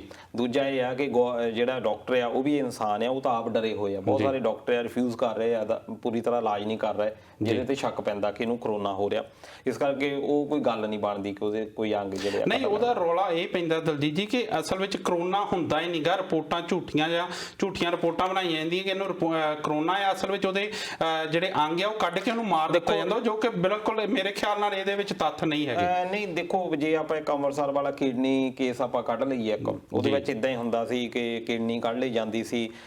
ਕਈ ਡਾਕਟਰ ਨਿਰਦਈ ਵੀ ਹੈਗੇ ਆ, ਪਰ ਅਜੇ ਤੱਕ ਕੋਈ ਪੁਖਤਾ ਜਿੰਨਾ ਤੱਕ ਕੋਈ ਪ੍ਰੂਫ ਨਹੀਂ ਹੈਗਾ। ਪਰ ਜਦੋਂ ਅਸੀਂ ਅਫਵਾਹ ਇੱਕ ਉਡਾ ਦਿੰਦੇ ਆ ਵਿਦਆਊਟ ਬੇਸਰੇ ਪੈਰ ਦੀ ਆਪਾਂ ਗੱਲ ਕਰ ਦਿੰਦੇ ਆ, ਉਹਦੇ ਨਾਲ ਫਿਰ ਪ੍ਰਭਾਵ ਲੋਕਾਂ ਦੇ ਵਿੱਚ ਜਾਂਦਾ ਕਿ ਸ਼ਾਇਦ ਸੱਚੀ ਇਦਾਂ ਹੀ ਆ। ਉਹ ਫਿਰ ਸਾਰੇ ਲੋਕ ਰਿਫਿਊਜ਼ ਕਰਨੇ ਸ਼ੁਰੂ ਹੋ ਜਾਂਦੇ ਆ, ਉਹਦੇ ਨਾਲ ਇਹਦਾ ਇਫੈਕਟ ਜ਼ਿਆਦਾ ਵਧਣਾ। ਉੱਥੇ ਇੱਥੇ ਜਗਤਾਰ ਸਿੰਘ ਹੁਣਾਂ ਦੀ ਵੀ ਟਿੱਪਣੀ ਆਈ ਹੈ, ਉਹ ਕਹਿੰਦੇ ਕਿ ਹੁਣ ਤਾਂ ਇੰਡੀਅਨ ਗਵਰਨਮੈਂਟ, ਜਿੱਦਾਂ ਤੁਸੀਂ ਗੱਲ ਕੀਤੀ ਕਿ ਬਿਲਕੁਲ ਸਭ ਕੁਝ ਰੱਬ ਆਸਰੇ ਛੱਡਤਾ, ਆਪਣੇ ਹੱਥ ਖੜੇ ਕਰ ਚੁੱਕੀ ਹੈ ਇਸ ਵਕਤ ਇੰਡੀਅਨ ਗਵਰਨਮੈਂਟ। ਦੇ ਨਾਲ ਦੀ ਨਾਲ ਵਿਜੇ ਮਾਨ ਹੁਣੀ ਤੇ ਆਰਜੇ ਗੁਰਨਾ ਹੁਣੀ, ਉਹਨਾਂ ਦਾ ਵੀ ਟਿੱਪਣੀਆਂ ਹੀ, ਉਹ ਮੇਰੇ ਖਿਆਲ ਜਿਹੜੇ ਕੰਗਨਾ ਰਣੌਤ ਦੀ ਜਿਹੜੀ ਸਾਡਾ ਸਿਰਲੇਖ ਹੈ ਜਿਹੜਾ ਪ੍ਰੋਗਰਾਮ ਦਾ, ਉਹਦੇ ਤੇ ਗੱਲ ਕਰ ਰਹੇ ਆ। ਸੋ ਆਪਾਂ ਉੱਤੇ ਵੀ ਆਵਾਂਗੇ ਦੋਸਤੋ, ਉਦੋਂ ਤੁਹਾਡੀਆਂ ਟਿੱਪਣੀਆਂ ਲਈਆਂ ਜਾਣਗੀਆਂ। ਦਲਜੀਤ ਜੀ, ਇਸ ਤੋਂ ਬਾਅਦ ਮੈਂ ਗੱਲ ਕਰਨੀ ਚਾਹੁੰਦਾ ਪੰਜਾਬ ਦਾ ਸਾਬਕਾ ਡੀਜੀਪੀ ਸੁਮੇਧ ਸੈਣੀ, ਜੋ ਪਿਛਲੇ ਕਾਫੀ ਦਿਨਾਂ ਤੋਂ ਪੰਜਾਬ ਪੁਲਿਸ ਦੀ ਭਾਲ ਤੋਂ ਜਾਂ ਭਾਲਪੂਰੇ ਪੰਜਾਬ ਪੁਲਿਸ ਦੇ ਦਾਅਵਿਆਂ ਅਨੁਸਾਰ ਤਾਂ ਭਾਲਪੂਰੇ ਤਨਦੇਹੀ ਨਾਲ ਕੀਤੀ ਜਾ ਰਹੀ ਹੈ, ਪਰ ਉਹ ਭਾਲ ਤੋਂ ਦੂਰ ਆ, ਕਿਤੇ ਦੂਰ ਲੁਕਿਆ ਹੋਇਆ। ਉਹਨੂੰ ਇੱਕ ਹੋਰ ਵੱਡਾ ਝਟਕਾ ਲੱਗਾ, ਉਹਨੇ ਪੰਜਾਬ ਐਂਡ ਹਰਿਆਣਾ ਮਾਨਯੋਗ ਹਾਈ ਕੋਰਟ ਦੇ ਵਿੱਚ ਅਗਾਊਂ ਜ਼ਮਾਨਤ ਲਈ ਅਰਜ਼ੀ ਦਾਇਰ ਕੀਤੀ ਸੀ, ਜੋ ਖਾਰਿਜ ਹੋ ਗਈ। ਕੀ ਕਹਿਣਾ ਚਾਹੋਗੇ? ਪਹਿਲਾਂ ਜ਼ਮਾਨਤ ਇਹਨੂੰ ਮਿਲ ਗਈ ਸੀ ਜੀ। ਇਹ 1982 ਬੈਚ ਦਾ ਹੈਗਾ IPS ਆਫਿਸਰ ਜੀ, ਜਿਹੜਾ ਕਿ ਬਾਅਦ ਪ੍ਰਮੋਟ ਹੋਇਆ, ਪਬਲਿਕ ਸੇਵਾ ਕਮਿਸ਼ਨ ਦੇ ਵਿੱਚੋਂ ਸੀਗਾ। ਪਰ ਜਦੋਂ ਖਾੜਕੂਬਾਦ ਜਾਂ ਕਾਲਾ ਦੌਰ ਵੀ ਆਪਾਂ ਪੰਜਾਬ ਦੇ ਵਿੱਚ ਕਹਿ ਦਿੰਦੇ ਆ ਕਿ ਉਸ ਵੇਲੇ ਇਹਨੇ ਬਹੁਤ ਜ਼ਿਆਦਾ ਵਾਹਵਾ ਖੱਟੀ। ਈਵਨ ਕਿ 1987 ਦੇ ਵਿੱਚ ਇਹਨੂੰ ਬਹਾਦਰੀ ਪੁਰਸਕਾਰ ਵੀ ਬਹੁਤ ਮਿਲੇ ਆ। ਉਹ ਇਸੇ ਕਰਕੇ ਮਿਲੇ ਸੀ ਕਿ ਇਹਨੇ ਬਹੁਤ ਸਾਰੇ, ਇਹ ਕਿਹਾ ਜਾ ਰਿਹਾ, ਜਾਨੀ ਲੋਕ ਦੱਸਦੇ ਵੀ ਆ, ਉਹ ਪਿੰਕੀ ਕੈਟ ਵੀ ਦੱਸਦਾ, ਭਾਵੇਂ ਉਹਦੇ ਉੱਤੇ ਵਿਸ਼ਵਾਸ ਨਹੀਂ ਕਈ ਵਾਰੀ ਹੁੰਦਾ, ਤੇ ਹੋਰ ਵੀ ਲੋਕ ਦੱਸਦੇ ਨੇ ਕਿ ਝੂਠੇ ਮੁਕਾਬਲਿਆਂ ਦੇ ਵਿੱਚ ਪੂਰਾ ਰਿਹਾ। ਕੋਈ 7 ਜ਼ਿਲ੍ਹਿਆਂ ਦੇ ਵਿੱਚ ਕੋਈ ਇਹ SSP ਦੇ ਤੌਰ ਦੇ ਉੱਤੇ ਰਿਹਾ ਪੰਜਾਬ ਦੇ ਵਿੱਚ। ਤੇ ਉਸ ਵੇਲੇ ਵੀ ਇਹਦੇ ਕਾਰਜਕਾਲ ਦੇ ਵਿੱਚ ਬਹੁਤ ਸਾਰੀਆਂ ਇਦਾਂ ਦੀਆਂ ਘਟਨਾਵਾਂ ਹੁੰਦੀਆਂ ਰਹੀਆਂ ਜਿਹੜੀਆਂ ਕਿ ਇੱਕ ਹਿਊਮਨ ਰਾਈਟਸ ਨੂੰ ਪ੍ਰਭਾਵਿਤ ਕਰਦੀਆਂ ਸੀ, ਕਿਉਂਕਿ ਉਸ ਵੇਲੇ ਤੱਕ ਹਿਊਮਨ ਰਾਈਟਸ ਜਿਹੜੇ ਆ ਉਹ ਕਮਿਸ਼ਨ ਹੀ ਉੱਥੇ ਹੈ ਨਹੀਂ ਸੀ, ਇਹ ਬਾਅਦ ਦੇ ਵਿੱਚ ਬਣਵਾਇਆ ਖਾੜਕੂਬਾਦ ਤੋਂ ਬਾਅਦ।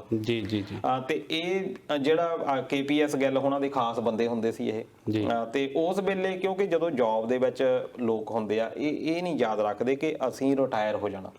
ਇੱਕ ਜਿਹੜਾ MLA ਆ, ਉਹ ਇਹ ਨਹੀਂ ਸੋਚਦਾ ਕਿ 5 ਸਾਲਾਂ ਬਾਅਦ ਮੈਂ MLA ਰਹਿਣਾ ਨਹੀਂ, ਮੈਨੂੰ ਦੁਬਾਰਾ ਤੋਂ ਇਲੈਕਸ਼ਨ ਲੜਨੀ ਪੈਣੀ ਆ। ਪਰ ਇਹ ਉਹਦੇ ਲਈ ਇਹ ਆ ਕਿ ਉਹ ਜੇ ਜਿੱਤਦਾ ਆ ਤਾਂ ਉਹ ਸਾਰੀ ਉਮਰ ਹੀ ਜਿੱਤ ਸਕਦਾ। ਹੁਣ ਪ੍ਰਕਾਸ਼ ਸਿੰਘ ਬਾਦਲ ਹੋਣਾ ਦੀ ਆਪਾਂ ਗੱਲ ਕਰ ਲਈਏ, ਇਹ ਲਗਾਤਾਰ ਹੀ ਜਿੱਤਦੇ ਆ ਰਹੇ ਆ, ਤੇ ਇਹ ਕਦੀ ਰਿਟਾਇਰ ਨਹੀਂ ਹੁੰਦੇ ਜਿਹੜੇ ਪੋਲੀਟੀਸ਼ੀਅਨ। ਪਰ ਜਿਹੜਾ ਇੱਕ ਬਿਊਰੋਕਰੈਟ ਆ, ਉਹਨੇ ਰਿਟਾਇਰ ਹੋਣਾ ਇੱਕ ਨਾ। ਉਹਨੂੰ ਇਹ ਜ਼ਰੂਰ ਧਿਆਨ ਦੇ ਵਿੱਚ ਰੱਖਣਾ ਚਾਹੀਦਾ ਕਿ ਤੁਸੀਂ ਜੌਬ ਦੇ ਦੌਰਾਨ ਜੋ ਤੁਸੀਂ ਇਹ ਸੋਚਦੇ ਆ ਵੀ ਸ਼ਾਇਦ ਅਸੀਂ ਕਦੀ ਰਿਟਾਇਰ ਹੀ ਨਹੀਂ ਹੋਣਾ, ਫਿਰ ਤੁਸੀਂ ਬਹੁਤ ਵੱਡੀ ਗਲਤੀ ਕਰਦੇ ਆ। ਬਹੁਤ ਸਾਰੇ ਇਦਾਂ ਦੇ ਆਫੀਸਰ ਹੈਗੇ ਆ ਜਿਨ੍ਹਾਂ ਨੇ ਉਸ ਵੇਲੇ ਦੇ ਵਿੱਚ ਕਾਫੀ ਨਿਘਾਰ ਵਾਲੇ ਕੰਮ ਕੀਤੇ, ਜਿਹੜੇ ਕਿ ਅਸੀਂ ਸੋਚ ਹੀ ਨਹੀਂ ਸਕਦੇ। ਅਸੀਂ ਇਨਸਾਨ ਆ। ਹਿਊਮਨ ਰਾਈਟਸ ਦੀ ਜਿਹੜੀ ਗੱਲ ਆਪਾਂ ਕਰਦੇ ਆ, ਜਿਨੇਵਾ ਕਨਵੈਨਸ਼ਨ ਦੀ ਗੱਲ ਆਪਾਂ ਕਰ ਲਈਏ, ਉਹਨਾਂ ਸਾਰਿਆਂ ਦਾ ਇੱਕ ਤਰ੍ਹਾਂ ਦੇ ਨਾਲ ਖਿਲਵਾੜ ਉਠਾਇਆ ਗਿਆ। ਆਪਾਂ ਹਿਊਮਨ ਰਾਈਟਸ ਦੀ ਗੱਲ ਕਰ ਰਹੇ ਹਾਂ ਦਲਜੀਤ ਜੀ, ਪਰ ਜੋ ਗੱਲਾਂ ਇਸ ਕੇਸ 'ਚ ਬਾਹਰ ਆਈਆਂ ਕਿ ਕਿਸ ਤਰ੍ਹਾਂ ਉਹਨਾਂ ਨੂੰ, ਬਲਵੰਤ ਸਿੰਘ ਮੁਲਤਾਨੀ ਨੂੰ ਤਸ਼ੱਦਦ ਢਾਇਆ ਗਿਆ, ਡੰਡਾ ਦੇ ਕੇ ਠੁੱਡੇ ਮਾਰੇ ਗਏ, ਉਹ ਇਹ ਗੱਲਾਂ ਸੁਣ ਕੇ ਤਾਂ ਇਨਸਾਨੀਅਤ ਨੂੰ ਸ਼ਰਮਸਾਰ ਕਰਨ ਵਾਲੀਆਂ ਇਹ ਗੱਲਾਂ ਆ। ਬਿਲਕੁਲ, ਇੱਥੇ ਤਾਂ ਇਨਸਾਨੀਅਤ ਵੀ ਮੇਰੇ ਖਿਆਲ ਕੰਬ ਜਾਂਦੀ ਹੈ। ਬਿਲਕੁਲ, ਇਹ ਤੇ ਕਿ ਹਮਲਾ ਹੋ ਗਿਆ ਸੀ। ਉਸ ਹਮਲੇ ਤੋਂ ਬਾਅਦ ਇਹਨੇ ਸ਼ੱਕ ਦੇ ਤੌਰ ਤੇ, ਇੱਕ ਜੂਨੀਅਰ ਇੰਜੀਨੀਅਰ ਸੀ ਉਹ ਬਲਵੰਤ ਸਿੰਘ ਮੁਲਤਾਨੀ, ਉਹਦੇ ਉੱਤੇ ਬਾਅਦ ਦੇ ਵਿੱਚ ਹੁਣ ਇਹ ਨਿਕਲ ਕੇ ਆਈ ਆ ਗੱਲ, ਕਿਉਂਕਿ ਪਹਿਲਾਂ ਜਿਹੜਾ ਇਹਦੇ ਉੱਤੇ ਕੇਸ ਸੀ ਉਹ ਸਿਰਫ ਇਹ ਸੀ ਕਿ ਇਹਨੇ ਅਗਵਾ ਕੀਤਾ ਤੇ ਉਹ ਗਾਇਬ ਕਰ ਦਿੱਤਾ, ਮਾਰਨ ਦਾ ਕੋਈ ਪ੍ਰੂਫ ਹੀ ਹੈ ਨਹੀਂ ਸੀ, ਇਸ ਕਰਕੇ ਇਹਨੂੰ ਜ਼ਮਾਨਤਾਂ ਹੁਣ ਤੱਕ ਮਿਲਦੀਆਂ ਰਹੀਆਂ। ਪਰ ਪਿਛਲੇ ਦਿਨਾਂ ਦੇ ਵਿੱਚ 2 ਪੁਲਿਸ ਵਾਲੇ ਇਦਾਂ ਦੇ ਖੜ ਗਏ ਆ ਜਿਹੜੇ ਕਿ ਇਹਦੇ ਉਸ ਵੇਲੇ ਥਾਣੇ ਦੇ ਵਿੱਚ ਸੀ, ਉਹ ਨਾਲ ਸੀ, ਤੇ ਉਹਨਾਂ ਨੇ ਗਵਾਹੀ ਦਿੱਤੀ ਆ ਵੀ ਅਸੀਂ ਉਸ ਵੇਲੇ ਇਹਦੇ ਨਾਲ ਸੀ। ਉਸ ਵੇਲੇ ਇਹ ਬਲਵੰਤ ਸਿੰਘ ਰਾਮੂ ਵਾਲੀ ਆ, ਬਲਵੰਤ ਸਿੰਘ ਮੁਲਤਾਨੀ ਇਹ ਜਿਹੜੇ ਆ ਉੱਥੇ ਡੈਥ ਹੋ ਗਈ ਸੀ ਥਾਣੇ ਦੇ ਵਿੱਚ, ਜਦੋਂ ਉਹਨੂੰ ਇੰਨਾ ਜ਼ਿਆਦਾ ਟੌਰਚਰ ਕਰ ਦਿੱਤਾ। ਹੁਣ ਜਿਸ ਤਰੀਕੇ ਦੇ ਨਾਲ ਉਹ ਟੌਰਚਰ ਦੱਸਦੇ ਆ, ਰੂਹ ਕੰਬ ਜਾਂਦੀ ਹੈ। ਇਹ ਇੱਕ ਕੇਸ ਆ ਜਿਹਨੂੰ ਕਿ ਆਪਾਂ ਕਹਿ ਸਕਦੇ ਆ ਵੀ ਇੱਕ ਕੇਸ ਦੇ ਵਿੱਚ ਮੁਲਤਾਨੀ ਨਾਲ ਹੋਣਾ, ਪਰ ਇਦਾਂ ਦੇ ਮੁਲਤਾਨੀ ਕਿੰਨੇ ਹੋਣੇ ਆ ਜਿਨ੍ਹਾਂ ਦੇ ਉੱਤੇ ਸੈਣੀ ਨੇ ਇੰਨਾ ਜ਼ੁਲਮ ਢਾਇਆ। ਇਕੱਲੇ ਇਸ ਸੈਣੀ ਦੀ ਨਹੀਂ ਗੱਲ, ਉਸ ਵੇਲੇ ਜਿੰਨੇ ਥਾਣੇਦਾਰ, ਜਿੰਨੇ ਬਹੁਤ ਸਾਰੇ ਇਦਾਂ ਦੇ ਪਰਿਵਾਰ ਸਾਹਮਣੇ ਆਏ ਜਿਹੜੇ ਜਿਨ੍ਹਾਂ ਨੇ ਦੇਖਿਆ ਕਿ ਸਾਡੇ ਤੇ ਵੀ ਇਦਾਂ ਦੇ ਜ਼ੁਲਮ ਹੋਏ, ਬਹੁਤ ਜ਼ਿਆਦਾ ਹੋਏ ਆ। ਤੇ ਉਹ ਕਾਰਨ ਉਹਦਾ ਇਹ ਸੀ ਵੀ ਉਸ ਵੇਲੇ ਜਿਹੜੀ ਕਾਂਗਰਸ ਸਰਕਾਰ ਬਿਆਨ ਸਿੰਘ ਹੋਣੀ ਹੁੰਦੇ ਸੀ, KPS ਗੱਲ ਸੀ, ਉਹ ਪ੍ਰਮੋਸ਼ਨ ਹੀ ਇਸ ਆਧਾਰ ਦੇ ਉੱਤੇ ਦਿੰਦੇ ਸੀ ਕਿ ਤੁਸੀਂ ਅੱਤਵਾਦੀ ਕਿੰਨੇ ਮਾਰੇ ਆ ਜੀ। ਉਸ ਵੇਲੇ ਕੋਈ ਇਹ ਨਹੀਂ ਹੁੰਦਾ ਸੀ ਕਿ ਤੁਸੀਂ ਰਿਟਨ ਟੈਸਟ ਦੇਣਾ ਆ ਜਾਂ ਤੁਹਾਡੀ ਫਿਜ਼ੀਕਲੀ ਕੋਈ ਟੈਸਟ ਹੋਣਾ ਆ ਜਾਂ ਤੁਹਾਡੀ ਪਰਫਾਰਮੈਂਸ ਕਿੱਦਾਂ ਦੀ ਰਹੀ ਆ। ਉਸ ਵੇਲੇ ਪਰਫਾਰਮੈਂਸ ਇਹੀ ਹੁੰਦੀ ਸੀ ਕਿ ਤੁਸੀਂ ਖਾੜਕੂ ਕਿੰਨੇ ਮਾਰੇ। ਹੁਣ ਉਹ ਖਾੜਕੂ ਜਿਹੜੇ ਮਾਰੇ ਆ ਉਹਦੇ ਵਿੱਚ ਜਿਹੜੇ ਨਜਾਇਜ਼ ਲੋਕ ਆ ਉਹ ਵੀ ਚੱਕੇ ਆ। ਮੈਂ ਦਲਜੀਤ ਜੀ ਪਿੱਛੇ ਜੇ ਪਿੰਕੀ ਕੈਟ ਦੀ ਇੰਟਰਵਿਊ ਸੁਣ ਰਿਹਾ ਸੀ ਤਾਂ ਉਹਨਾਂ ਨੇ ਉਹਦੇ ਵਿੱਚ ਉਹ ਦੱਸ ਰਿਹਾ ਸੀ ਕਿ ਕਿੱਦਾਂ ਜਦੋਂ ਉਹਨਾਂ ਨੂੰ ਪੁੱਛਿਆ ਗਿਆ ਉਹਨੂੰ ਵੀ ਇਹ ਜਿਹੜਾ ਡੰਡਾ ਦਿੱਤਾ ਗਿਆ ਤੇ ਠੁੱਡੇ ਮਾਰੇ ਗਏ ਤੇ ਉਹਨੇ ਜਦੋਂ ਇਸ ਚੀਜ਼ ਬਾਰੇ ਦੱਸਿਆ ਤਾਂ ਉਹ ਸੁਣ ਕੇ ਰੂਹ ਕੰਬ ਗਈ।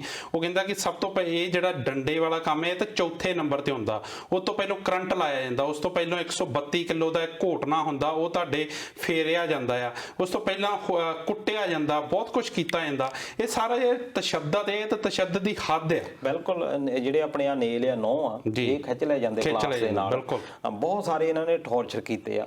ਪਰ ਇਹ ਪਿੰਕੀ ਕੈਟ ਵੀ ਤਾਂ ਹੀ ਇਹ ਦੱਸ ਰਿਹਾ ਕਿਉਂਕਿ ਇਹਦੇ ਨਾਲ ਧੱਕਾ ਹੋਇਆ। ਧੱਕਾ ਇਸ ਕਰ ਧੱਕਾ ਨਹੀਂ ਮੈਂ ਕਹਿ ਸਕਦਾ, ਧੱਕਾ ਇਹਨੇ ਬਹੁਤ ਕੀਤਾ, ਇਹਨੇ ਧੱਕਾ ਇਹ ਵੀ ਇਨਵੋਲਵ ਸੀ ਵਿੱਚ।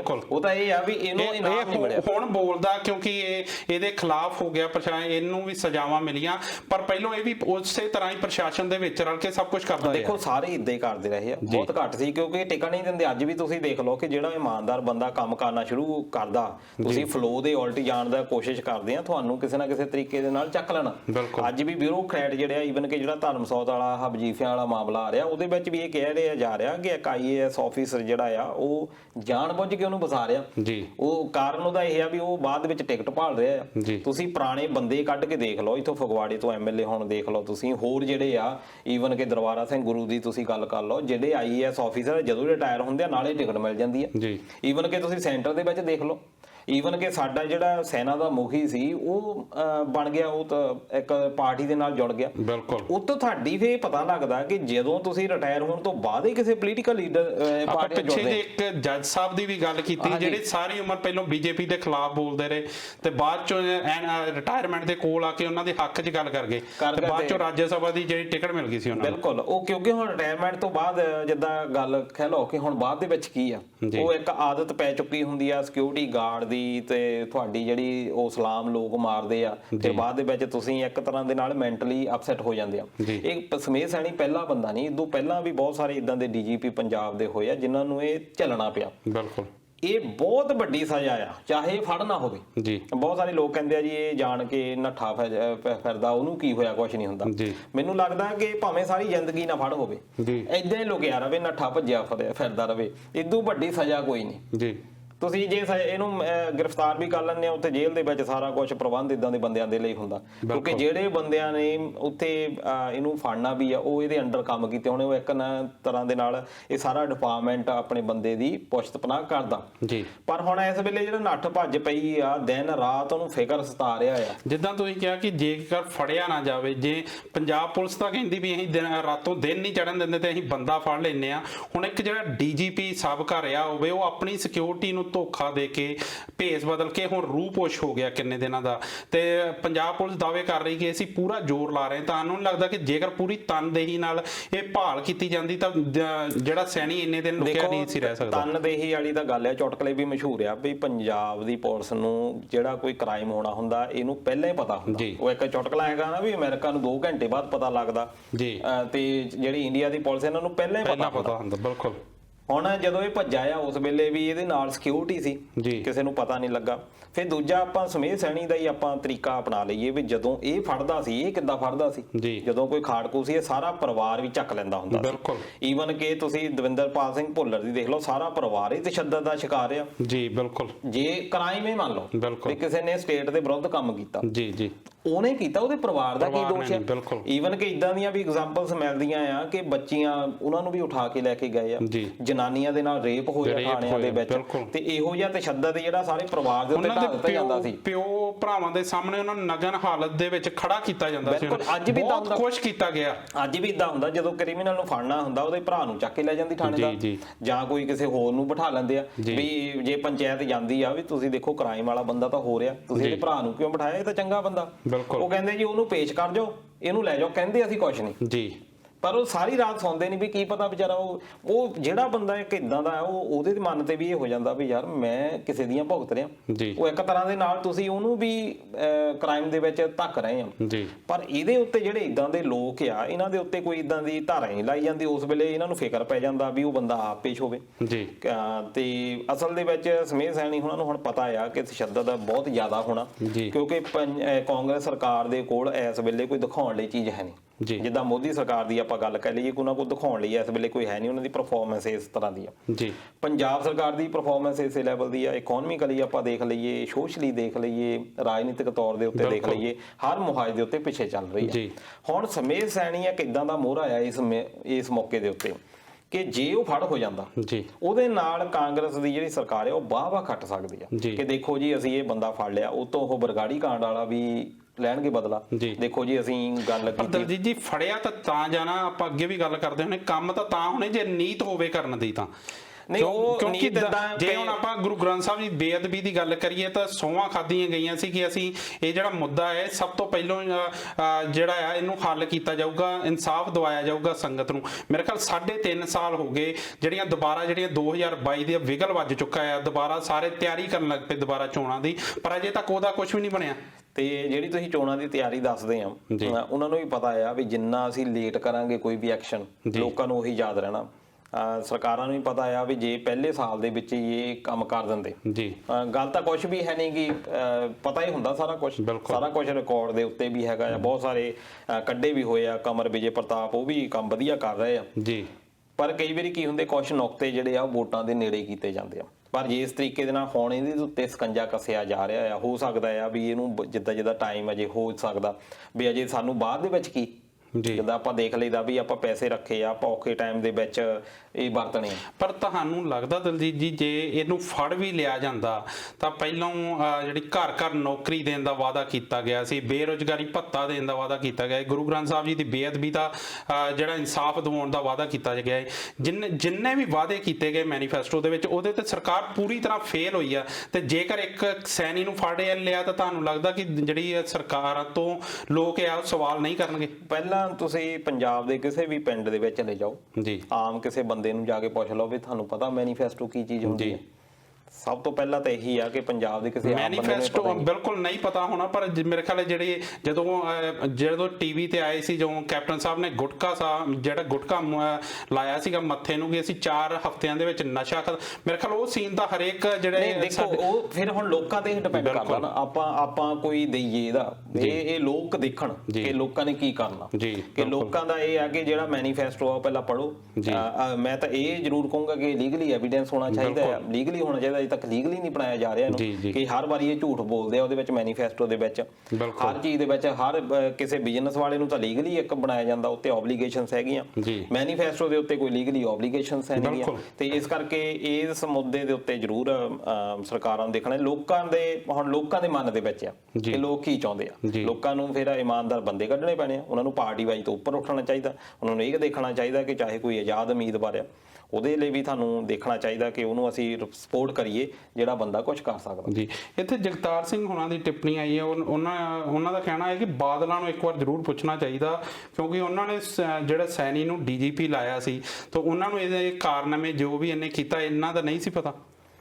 ਦੇਖੋ 2012 ਦੇ ਵਿੱਚ ਇਹਨਾਂ ਨੂੰ ਲਾਇਆ ਸੀ ਤੇ 2002 ਦਾ ਤੁਸੀਂ ਕੇਸ ਕੱਢ ਕੇ ਦੇਖ ਲਓ, ਜਿਹਦੇ ਵਿੱਚ ਇਹਨੇ ਉਸ ਵੇਲੇ ਕੈਪਟਨ ਅਮਰਿੰਦਰ ਸਿੰਘ ਦਾ ਬਹੁਤ ਖਾਸ ਬੰਦਾ ਹੁੰਦਾ ਸੀ ਸਮੇਤ ਸੈਣੀ। ਬਾਦਲਾਂ ਦਾ ਤਾਂ ਬਾਅਦ ਚ ਬਣਿਆ, ਪਹਿਲਾਂ ਇਹ ਉਹਦਾ ਹੁੰਦਾ ਸੀ। ਤੇ ਇਹਨੇ ਜਦੋਂ ਤੁਹਾਨੂੰ ਪਤਾ ਹੋਣਾ ਇੱਕ ਰਵਿੰਦਰ ਸਿੱਧੂ ਇੱਕ ਜਿਹੜੇ ਪੰਜਾਬ ਸਰਵਿਸਿਜ਼ ਕਮਿਸ਼ਨ ਦੇ ਚੇਅਰਮੈਨ ਸੀਗੇ, ਉਸ ਵੇਲੇ ਡਾਕਟਰ ਜਿਹੜੇ ਆ ਬਣਾਏ ਗਏ ਸੀ ਤੇ ਉਹ 3-3 ਕਰੋੜ ਦੇ ਵਿੱਚ ਉਹ ਨੌਕਰੀ ਦਿੱਤੀ ਗਈ ਸੀ। ਉਸ ਵੇਲੇ ਘਪਲੇ ਦੇ ਵਿੱਚ ਇਹਨਾਂ ਨੇ ਬਹੁਤ ਵਾਹ ਖੱਟੀ ਸੀ। ਵੈਸੇ 2002 ਦੇ ਵਿੱਚ ਉਸ ਵੇਲੇ ਕਿਹਾ ਗਿਆ ਸੀ ਕਿ ਜਿੰਨੀ ਕੈਪਟਨ ਅਮਰਿੰਦਰ ਸਿੰਘ ਨੂੰ ਉਸ ਵੇਲੇ ਵਧੀਆ ਵਾਹ ਖੱਟੀ ਸੀ, ਉਨੀ ਸਮੇਤ ਸੈਣੀ ਨੂੰ ਮਿਲੀ ਸੀ। ਪਰ ਇਹੀ ਬੰਦਾ ਜਿਹੜਾ ਆ ਬਾਅਦ ਦੇ ਵਿੱਚ ਬਾਦਲ ਸਰਕਾਰ ਦੇ ਕੋਲ ਚਲੇਗਾ। ਇਸ ਕਰਕੇ ਇਹਨਾਂ ਦੀਆਂ ਵਫਾਦਾਰੀਆਂ ਜਗਤਾਰ ਸਾਹਿਬ ਚੇਂਜ ਹੁੰਦੀਆਂ ਰਹਿੰਦੀਆਂ। ਇਹਨਾਂ ਨੂੰ ਇਹ ਹੁੰਦਾ ਕਿ ਪੋਲੀਟੀਕਲ ਲੀਡਰਾਂ ਦਾ ਵੀ ਇਹੀ ਹੁੰਦਾ ਤੇ ਬਿਊਰੋਕਰੈਟ ਦਾ ਵੀ ਇਹੀ ਹੁੰਦਾ। ਇਹਨਾਂ ਨੂੰ ਇਹੀ ਹੁੰਦਾ ਕਿ ਸਾਨੂੰ ਕਿੱਧਰੋਂ ਫਾਇਦਾ, ਇਹ ਇੱਕ ਦੂਸਰੇ ਨੂੰ ਵਰਤਦੇ ਆ ਜਿਹੜੀਆਂ ਸਰਕਾਰਾਂ ਉਹ ਮੌਕੇ ਦੇ ਬਿਊਰੋਕਰੇਟਸ ਨੂੰ ਵਰਤਦੀਆਂ। ਮੇਰੇ ਖਿਆਲ ਜਿਹੜੇ ਬਿਊਰੋਕਰੇਟਸ ਆ ਉਹਨਾਂ ਦੀ ਵੀ ਕਿਸੇ ਨਾਲ ਵਫਾਦਾਰੀ ਨਹੀਂ ਹੁੰਦੀ। ਗੱਲ ਜ਼ਰੂਰ ਸਮਝ ਲੈਣੀ ਚਾਹੀਦੀ ਆ ਕਿ ਕੈਪਟਨ ਅਮਰਿੰਦਰ ਸਿੰਘ ਜਿਹੜੇ 2002 ਦੇ ਵਿੱਚ ਸਮੇਧ ਸੈਣੀ ਦੀ ਬਹੁਤ ਜ਼ਿਆਦਾ ਕਹਿ ਰਹੇ ਸੀ ਕਿ ਇਹਦੇ ਨਾਲ ਦਾ ਬੰਦਾ ਹੀ ਕੋਈ ਨਹੀਂ ਜੀ, ਇਹ ਬੰਦਾ ਹੀ ਸਭ ਤੋਂ ਵਧੀਆ ਬੰਦਾ ਆ। ਉਸੇ ਬੰਦੇ ਨੂੰ ਅੱਜ ਦੇਖ ਲਓ ਵੀ ਕਿੱਥੇ ਖੱਜਲ ਖੁਆਰ ਕੀਤਾ। ਇਹ ਬਾਕੀ ਜਿਹੜੇ ਪੁਲਿਸ ਆਫੀਸਰ ਆ ਉਹਨਾਂ ਲਈ ਵੀ ਇੱਕ ਸੰਦੇਸ਼ ਆ, ਉਹਨਾਂ ਨੂੰ ਵੀ ਜ਼ਰੂਰ ਇਹ ਗੱਲ ਨੋਟ ਕਰਨੀ ਪੈਣੀ ਆ ਕਿ ਆਪਣਾ ਇਮਾਨਦਾਰੀ ਦੇ ਨਾਲ ਕੰਮ ਕਰੋ। ਘੱਟੋ ਘੱਟ ਜੇ ਤੁਹਾਨੂੰ ਕੁਝ ਭੁਗਤਣਾ ਵੀ ਪੈਂਦਾ, ਘੱਟੋ ਘੱਟ ਆਪਣਾ ਜਿਹੜੇ ਤੁਹਾਡੀ ਅਣਖ ਆ, ਤੁਹਾਡੀ ਜਿਹੜੀ ਸੈਲਫ ਰਿਸਪੈਕਟ ਆ, ਉਹਦੇ ਲਈ ਤੁਸੀਂ ਕਦੀ ਸ਼ਰਮਿੰਦਾ ਨਹੀਂ ਹੋਵੋਗੇ। ਬਿਲਕੁਲ। ਸੋ ਜਿੱਦਾਂ ਤੁਸੀਂ ਕਿਹਾ ਕਿ ਪਹਿਲੋਂ ਇਹ ਕੈਪਟਨ ਅਮਰਿੰਦਰ ਸਿੰਘ ਦਾ ਖਾਸ ਬੰਦਾ ਸੀ, ਫਿਰ ਬਾਦਲਾਂ ਦਾ। ਮੇਰੇ ਖਿਆਲ ਇਹਨੇ ਵਫਾਦਾਰੀਆਂ ਜਿਹੜੀਆਂ ਦੋਵੇਂ ਸਰਕਾਰਾਂ ਨਾਲ ਨਿਭਾਈਆਂ, ਤੇ ਹੁਣ ਕੈਪਟਨ ਸਾਹਿਬ ਇਹਨੂੰ ਫੜਦੇ ਆ ਜਾਂ ਨਹੀਂ, ਇਹ ਜਿਹੜਾ ਆਉਣ ਵਾਲੇ ਸਮੇਂ ਨੇ ਦੱਸ ਦੇਣਾ। ਸੋ ਆਉਣ ਵਾਲੇ ਸਮੇਂ ਦੇ ਵਿੱਚ ਪਤਾ ਲੱਗ ਜੂਗਾ ਕਿ ਊਂਠ ਕਿਹੜੇ ਪਾਸੇ ਬਹਿੰਦਾ ਆ। ਦਲਜੀਤ ਜੀ, ਇਸ ਤੋਂ ਬਾਅਦ ਆਪਾਂ ਗੱਲ ਕਰਨ, ਮੈਂ ਚਾਹੁੰਦਾ ਆਪਾਂ ਸੁਸ਼ਾਂਤ ਸਿੰਘ ਰਾਜਪੂਤ ਬਾਰੇ ਜ਼ਰੂਰ ਗੱਲ ਕਰੀਏ, ਕਿਉਂਕਿ ਪਿਛਲੇ ਕਾਫੀ ਸਮੇਂ ਤੋਂ ਜਿਹੜਾ ਮੁੱਦਾ ਗਰਮਾਇਆ ਹੋਇਆ, ਜਦੋਂ ਸ਼ੁਰੂਆਤੀ ਦੌਰ 'ਚ ਇਹ ਖਬਰ ਆਈ ਸੀ ਤਾਂ ਉਦੋਂ ਇਸ ਨੂੰ ਇੱਕ ਸਿਰਫ ਸੁਸਾਈਡ ਨਾਲ ਜੋੜ ਕੇ ਦੇਖਿਆ ਜਾ ਰਿਹਾ ਸੀ ਕਿ ਇੱਕ ਆਤਮ ਹੱਤਿਆ ਹੈ। ਉਸ ਤੋਂ ਬਾਅਦ ਪੂਰੇ ਦੇਸ਼ 'ਚੋਂ ਆਵਾਜ਼ਾਂ ਉੱਠੀਆਂ ਕਿ ਇਹਨੂੰ CBI ਦੀ ਜਾਂਚ ਕਰਵਾਈ ਜਾਵੇ। ਉਹਨਾਂ ਦੇ ਪਰਿਵਾਰ ਵੱਲੋਂ ਵੀ ਇਹ ਮੰਗ ਕੀਤੀ ਗਈ, ਤੇ ਹੁਣ CBI ਦੀ ਜਾਂਚ 'ਚ ਬਹੁਤ ਕੁਝ ਇਦਾਂ ਦਾ ਨਿਕਲ ਕੇ ਸਾਹਮਣੇ ਆ ਰਿਹਾ ਜੋ ਸਵਾਲ ਖੜੇ ਕਰਦਾ ਆ। ਤੇ ਰੀਆ ਚੱਕਰਵਰਤੀ ਨੂੰ ਵੀ ਜਿਹੜਾ ਆ ਉਹ ਗ੍ਰਿਫਤਾਰ ਕੀਤਾ ਗਿਆ। ਕੀ ਕਹਿਣਾ ਚਾਹੋਗੇ? ਦੇਖੋ, ਪਹਿਲਾਂ ਜਿਹੜਾ ਆਤਮ ਹੱਤਿਆ ਹੋਈ ਉਸ ਤੋਂ ਬਾਅਦ ਲੋਕਾਂ ਦੀ ਸਿੰਪਥੀ ਸੁਸ਼ਾਂਤ ਸਿੰਘ ਰਾਜਪੂਤ ਦੇ ਨਾਲ ਬਹੁਤ ਜ਼ਿਆਦਾ ਮਿਲੀ ਆ ਜੀ। ਇਦੋਂ ਪਹਿਲਾਂ ਵੀ ਬਹੁਤ ਸਾਰੀਆਂ ਇਦਾਂ ਦੀਆਂ ਹੱਤਿਆਵਾਂ ਹੋਈਆਂ ਜਿਹੜੀਆਂ ਕਿ ਸ਼ੱਕੀ ਰਹੀਆਂ। ਖਾਸ ਤੌਰ ਤੇ ਤੁਸੀਂ ਦਿਵਿਆ ਭਾਰਤੀ ਦੀ ਇੱਕ ਗੱਲ ਤੁਸੀਂ ਕਰ ਸਕਦੇ ਆ, ਬੜੀ ਉਸ ਵੇਲੇ ਬਹੁਤ ਘੱਟ ਉਮਰ ਦੀ ਸੀ ਉਹ। ਉਸ ਵੇਲੇ ਵੀ ਉਹ ਕਾਫੀ ਨਾਂ ਜਿਹੜੇ ਆ ਉਹਦੇ ਵਿੱਚ ਆਏ ਸੀ, ਜਿਹੜੇ ਕਿ ਕਾਫੀ ਪ੍ਰੋਮੀਨੈਂਟ ਫਿਗਰਸ ਜਿਹੜੀਆਂ ਹੈਗੀਆਂ ਸੀਗੀਆਂ। ਇਹ ਇਹੋ ਜਿਹੇ ਵਰਤਾਰੇ ਬਾਲੀਵੁੱਡ ਦੇ ਵਿੱਚ ਚੱਲਦੇ ਰਹੇ ਆ, ਬਹੁਤ ਸਾਰਾ ਇਦਾਂ ਦਾ ਘਪਲੇਬਾਜ਼ੀ ਵੀ ਸਾਹਮਣੇ ਆਉਂਦੀ ਰਹੀ ਆ। ਪਰ ਇੱਡਾ ਵੱਡਾ ਲੈਵਲ ਦੇ ਉੱਤੇ ਸ਼ਾਇਦ ਹੁਣ ਸੋਸ਼ਲ ਮੀਡੀਆ ਐਕਟਿਵ ਹੋ ਗਿਆ। ਦਿਵਿਆ ਭਾਰਤੀ ਵੇਲੇ ਇੱਡਾ ਕੋਈ ਐਕਟਿਵ ਹੈ ਨਹੀਂ ਸੀ ਜੀ। ਹੁਣ ਜਦੋਂ ਐਕਟਿਵ ਹੋਇਆ ਉਸ ਤੋਂ ਬਾਅਦ ਮੁੰਬਈ ਪੁਲਿਸ ਦੀ ਜਿਹੜੀ ਕਾਰਗੁਜ਼ਾਰੀ ਆ ਥੋੜੀ ਸ਼ੱਕੀ ਰਹੀ ਆ, ਵੀ ਉਹਨਾਂ ਨੇ ਸਿੱਧਾ ਹੀ ਇਹਨੂੰ ਸ਼ੁਰੂ ਤੋਂ ਹੀ ਇਹ ਐਂਗਲ ਲੈਣਾ ਸ਼ੁਰੂ ਕਰ ਦਿੱਤਾ ਵੀ ਇਹ ਤਾਂ ਇੱਕ ਸੁਸਾਈਡ ਆ ਜੀ, ਕਿ ਇੱਕ ਸੁਸਾਈਡ ਪਾਇਆ ਗਿਆ, ਉਹਨੇ ਆਪਣੀ ਆਤਮ ਹੱਤਿਆ ਜਿਹੜੀ ਆ ਕਰ ਲਈ ਆ ਜੀ। ਪਰ ਇਹਨਾਂ ਦੇ ਜਿਹੜੇ ਪਿਤਾ ਜੀ ਸੀ ਉਹਨੇ ਪਟਨੇ ਦੇ ਵਿੱਚ ਫਿਰ ਰਿਪੋਰਟ ਕਰ ਦਿੱਤੀ ਕਿ ਵੀ ਉਹ ਇੱਕ ਮਰਡਰ ਆ। ਉਸ ਤੋਂ ਬਾਅਦ ਬਿਹਾਰ ਪੁਲਿਸ ਨੇ ਜਿਹੜੀ ਇਨਵੈਸਟੀਗੇਸ਼ਨ ਸ਼ੁਰੂ ਕਰ ਦਿੱਤੀ ਆ, ਪਰ ਇਹਨਾਂ ਨੇ ਕੋਈ ਸਹਾਇਤਾ ਉਹਨਾਂ ਦੀ ਕੀਤੀ ਨਹੀਂ, ਜਦ ਕਿ ਚਾਹੀਦਾ ਇਹ ਸੀ ਕਿ ਬੰਬਈ ਪੁਲਿਸ ਉਹਨਾਂ ਨੂੰ ਪੂਰਾ ਹੈਲਪ ਕਰਦੀ, ਤਾਂ ਕਿ ਜੇ ਉਹਨੂੰ ਇੱਕ ਕੈਮਿਸਟਰੀ ਇੱਧਰੋਂ ਹੀ ਬਣਦੀ ਸੀ ਮਰਡਰ ਵਾਲੀ, ਉਹ ਜ਼ਰੂਰ ਉਹਦੇ ਉੱਤੇ ਗੱਲ ਕਰਨੀ ਚਾਹੀਦੀ ਸੀ। ਉਸ ਤੋਂ ਬਾਅਦ ਜਦੋਂ ਗੱਲ ਬਣੀ ਨਹੀਂ, ਕਿਉਂਕਿ ਜੇ ਤਾਂ ਭਾਜਪਾ ਦੀ ਸਰਕਾਰ ਹੁੰਦੀ ਫਿਰ ਤਾਂ ਉਹਨਾਂ ਨੇ ਦਬਾ ਲੈਣੀ ਸੀ ਗੱਲ, ਫਿਰ ਤਾਂ ਨਿਕਲਣੀ ਨਹੀਂ ਸੀ। ਪਰ ਬਿਹਾਰ ਪੁਲਿਸ ਨੇ ਰਿਕਮੈਂਡ ਕੀਤਾ ਕਿ ਸਾਨੂੰ CBI ਜਾਂਚ ਇਹਦੀ ਚਾਹੀਦੀ ਆ, ਕਿ CBI ਜਾਂਚ ਹੋਣੀ ਚਾਹੀਦੀ ਆ। ਤੇ ਮਹਾਰਾਸ਼ਟਰ ਸਰਕਾਰ, ਜਿੱਥੇ ਕਿ ਸ਼ਿਵ ਸੈਨਾ ਦੀ ਸਰਕਾਰ ਆ ਇਸ ਵੇਲੇ, ਉਹਨਾਂ ਨੇ ਵਿਰੋਧ ਕੀਤਾ। ਪਰ ਜਿਹੜੀ ਕੇਂਦਰ ਦੀ ਸਰਕਾਰ ਆ ਉਹਨਾਂ ਨੇ ਇਹਨੂੰ ਰਿਕਮੈਂਡ ਕਰ ਦਿੱਤਾ CBI ਨੂੰ, ਤੇ CBI ਇਸ ਵੇਲੇ ਇਹਨੂੰ ਇਸ ਤਰੀਕੇ ਨਾਲ ਦੇਖ ਰਹੀ ਆ ਕਿ ਇਹ ਇੱਕ ਮਰਡਰ ਦਾ ਇਸ਼ੂ ਹੈਗਾ ਜੀ। ਦੂਜੇ ਪਾਸੇ ਇਹਦੇ ਵਿੱਚ ED ਵੀ ਇਨਵੋਲਵ ਆ। ED ਇਸ ਕਰਕੇ ਇਨਵੋਲਵ ਆ ਵੀ ਪੈਸਿਆਂ ਦਾ ਲੈਣ ਦੇਣ ਵੀ ਚੱਲ ਰਿਹਾ। ਇਹ ਕਿਹਾ ਜਾ ਰਿਹਾ ਆ ਕਿ ਕੁਝ ਜਿਹੜੇ ਪੈਸਿਆਂ ਦੇ ਲੈਣ ਦੇਣ ਕਰਕੇ ਉਹ ਡਿਪਰੈਸ਼ਨ ਦੇ ਵਿੱਚ ਗਿਆ, ਕੁਝ ਫਿਲਮਾਂ ਉਹਦੇ ਕੋਲੋਂ ਖੋਹ ਲਈਆਂ ਗਈਆਂ, ਕੁਝ ਦੇ ਉਹਨੂੰ ਜਿਹੜਾ ਆ ਪੈਸੇ ਨਹੀਂ ਦਿੱਤੇ ਗਏ, ਤੇ ਉਹਨੂੰ ਆਰਥਿਕ ਤੌਰ ਦੇ ਉੱਤੇ ਨੁਕਸਾਨ ਪਹੁੰਚਾਇਆ ਗਿਆ। ਉਹਦੇ ਕਰਕੇ ਵੀ ਜਿਹੜਾ ED ਆ ਉਹ ਵੀ ਇੱਕ ਸੈਂਟਰ ਦੀ ਏਜੰਸੀ ਆ, ਉਹ ਵੀ ਇਹਦੇ ਵਿੱਚ ਇਨਵੋਲਵ ਆ।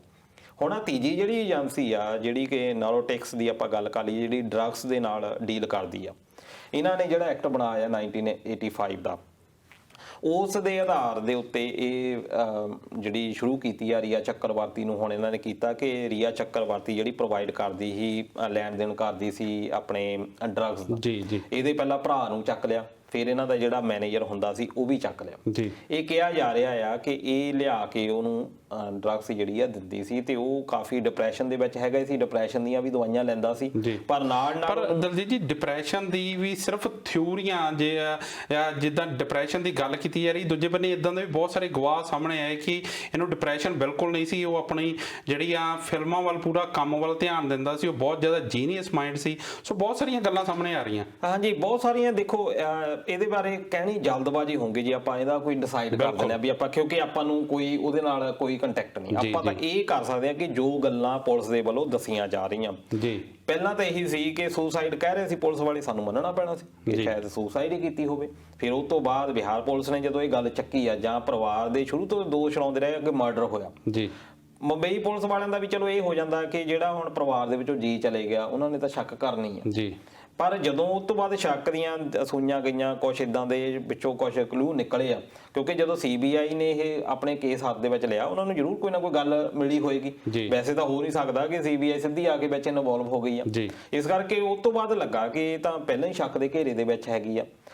ਤੇ ਇਸ ਤੋਂ ਬਾਅਦ ਲਗਾਤਾਰ ਜਿੰਨਾ ਚਿਰ ਤੱਕ ਪ੍ਰੋਗਰੈਸ ਹੋ ਰਹੀ ਆ ਆਪਾਂ ਨੂੰ ਇੰਤਜ਼ਾਰ ਕਰਨਾ ਪੈਣਾ ਜਦੋਂ ਤੱਕ ਇਹ ਇਨਵੈਸਟੀਗੇਸ਼ਨ ਪੂਰੀ ਨਹੀਂ ਹੋ ਜਾਂਦੀ। ਪਰ ਬਹੁਤ ਸਾਰੇ ਲੋਕਾਂ ਦੀ ਇਹਦੇ ਨਾਲ ਫੀਲਿੰਗਸ ਵੀ ਇੱਕ ਜੁੜ ਗਈ ਆ, ਕਿਉਂਕਿ ਉਹਨਾਂ ਨੂੰ ਲੱਗਦਾ ਕਿ ਸੁਸ਼ਾਂਤ ਸਿੰਘ ਰਾਜਪੂਤ ਸਾਡੇ ਵਿੱਚੋਂ ਸੀ, ਕਿਉਂਕਿ ਇੱਕ ਮੁੱਦਾ ਜਿਹੜਾ ਆ ਬੜਾ ਉਠਾਇਆ ਗਿਆ ਪਰਿਵਾਰਵਾਦ ਦਾ ਜਿਹੜੇ ਬਾਲੀਵੁੱਡ ਦੇ ਵਿੱਚ, ਕਿ ਕਰਨ ਜੌਹਰ ਉਹਦੇ ਵਿੱਚ ਪਹਿਲਾਂ ਸਭ ਤੋਂ ਵੱਡਾ ਟਾਰਗੇਟ ਬਣਿਆ।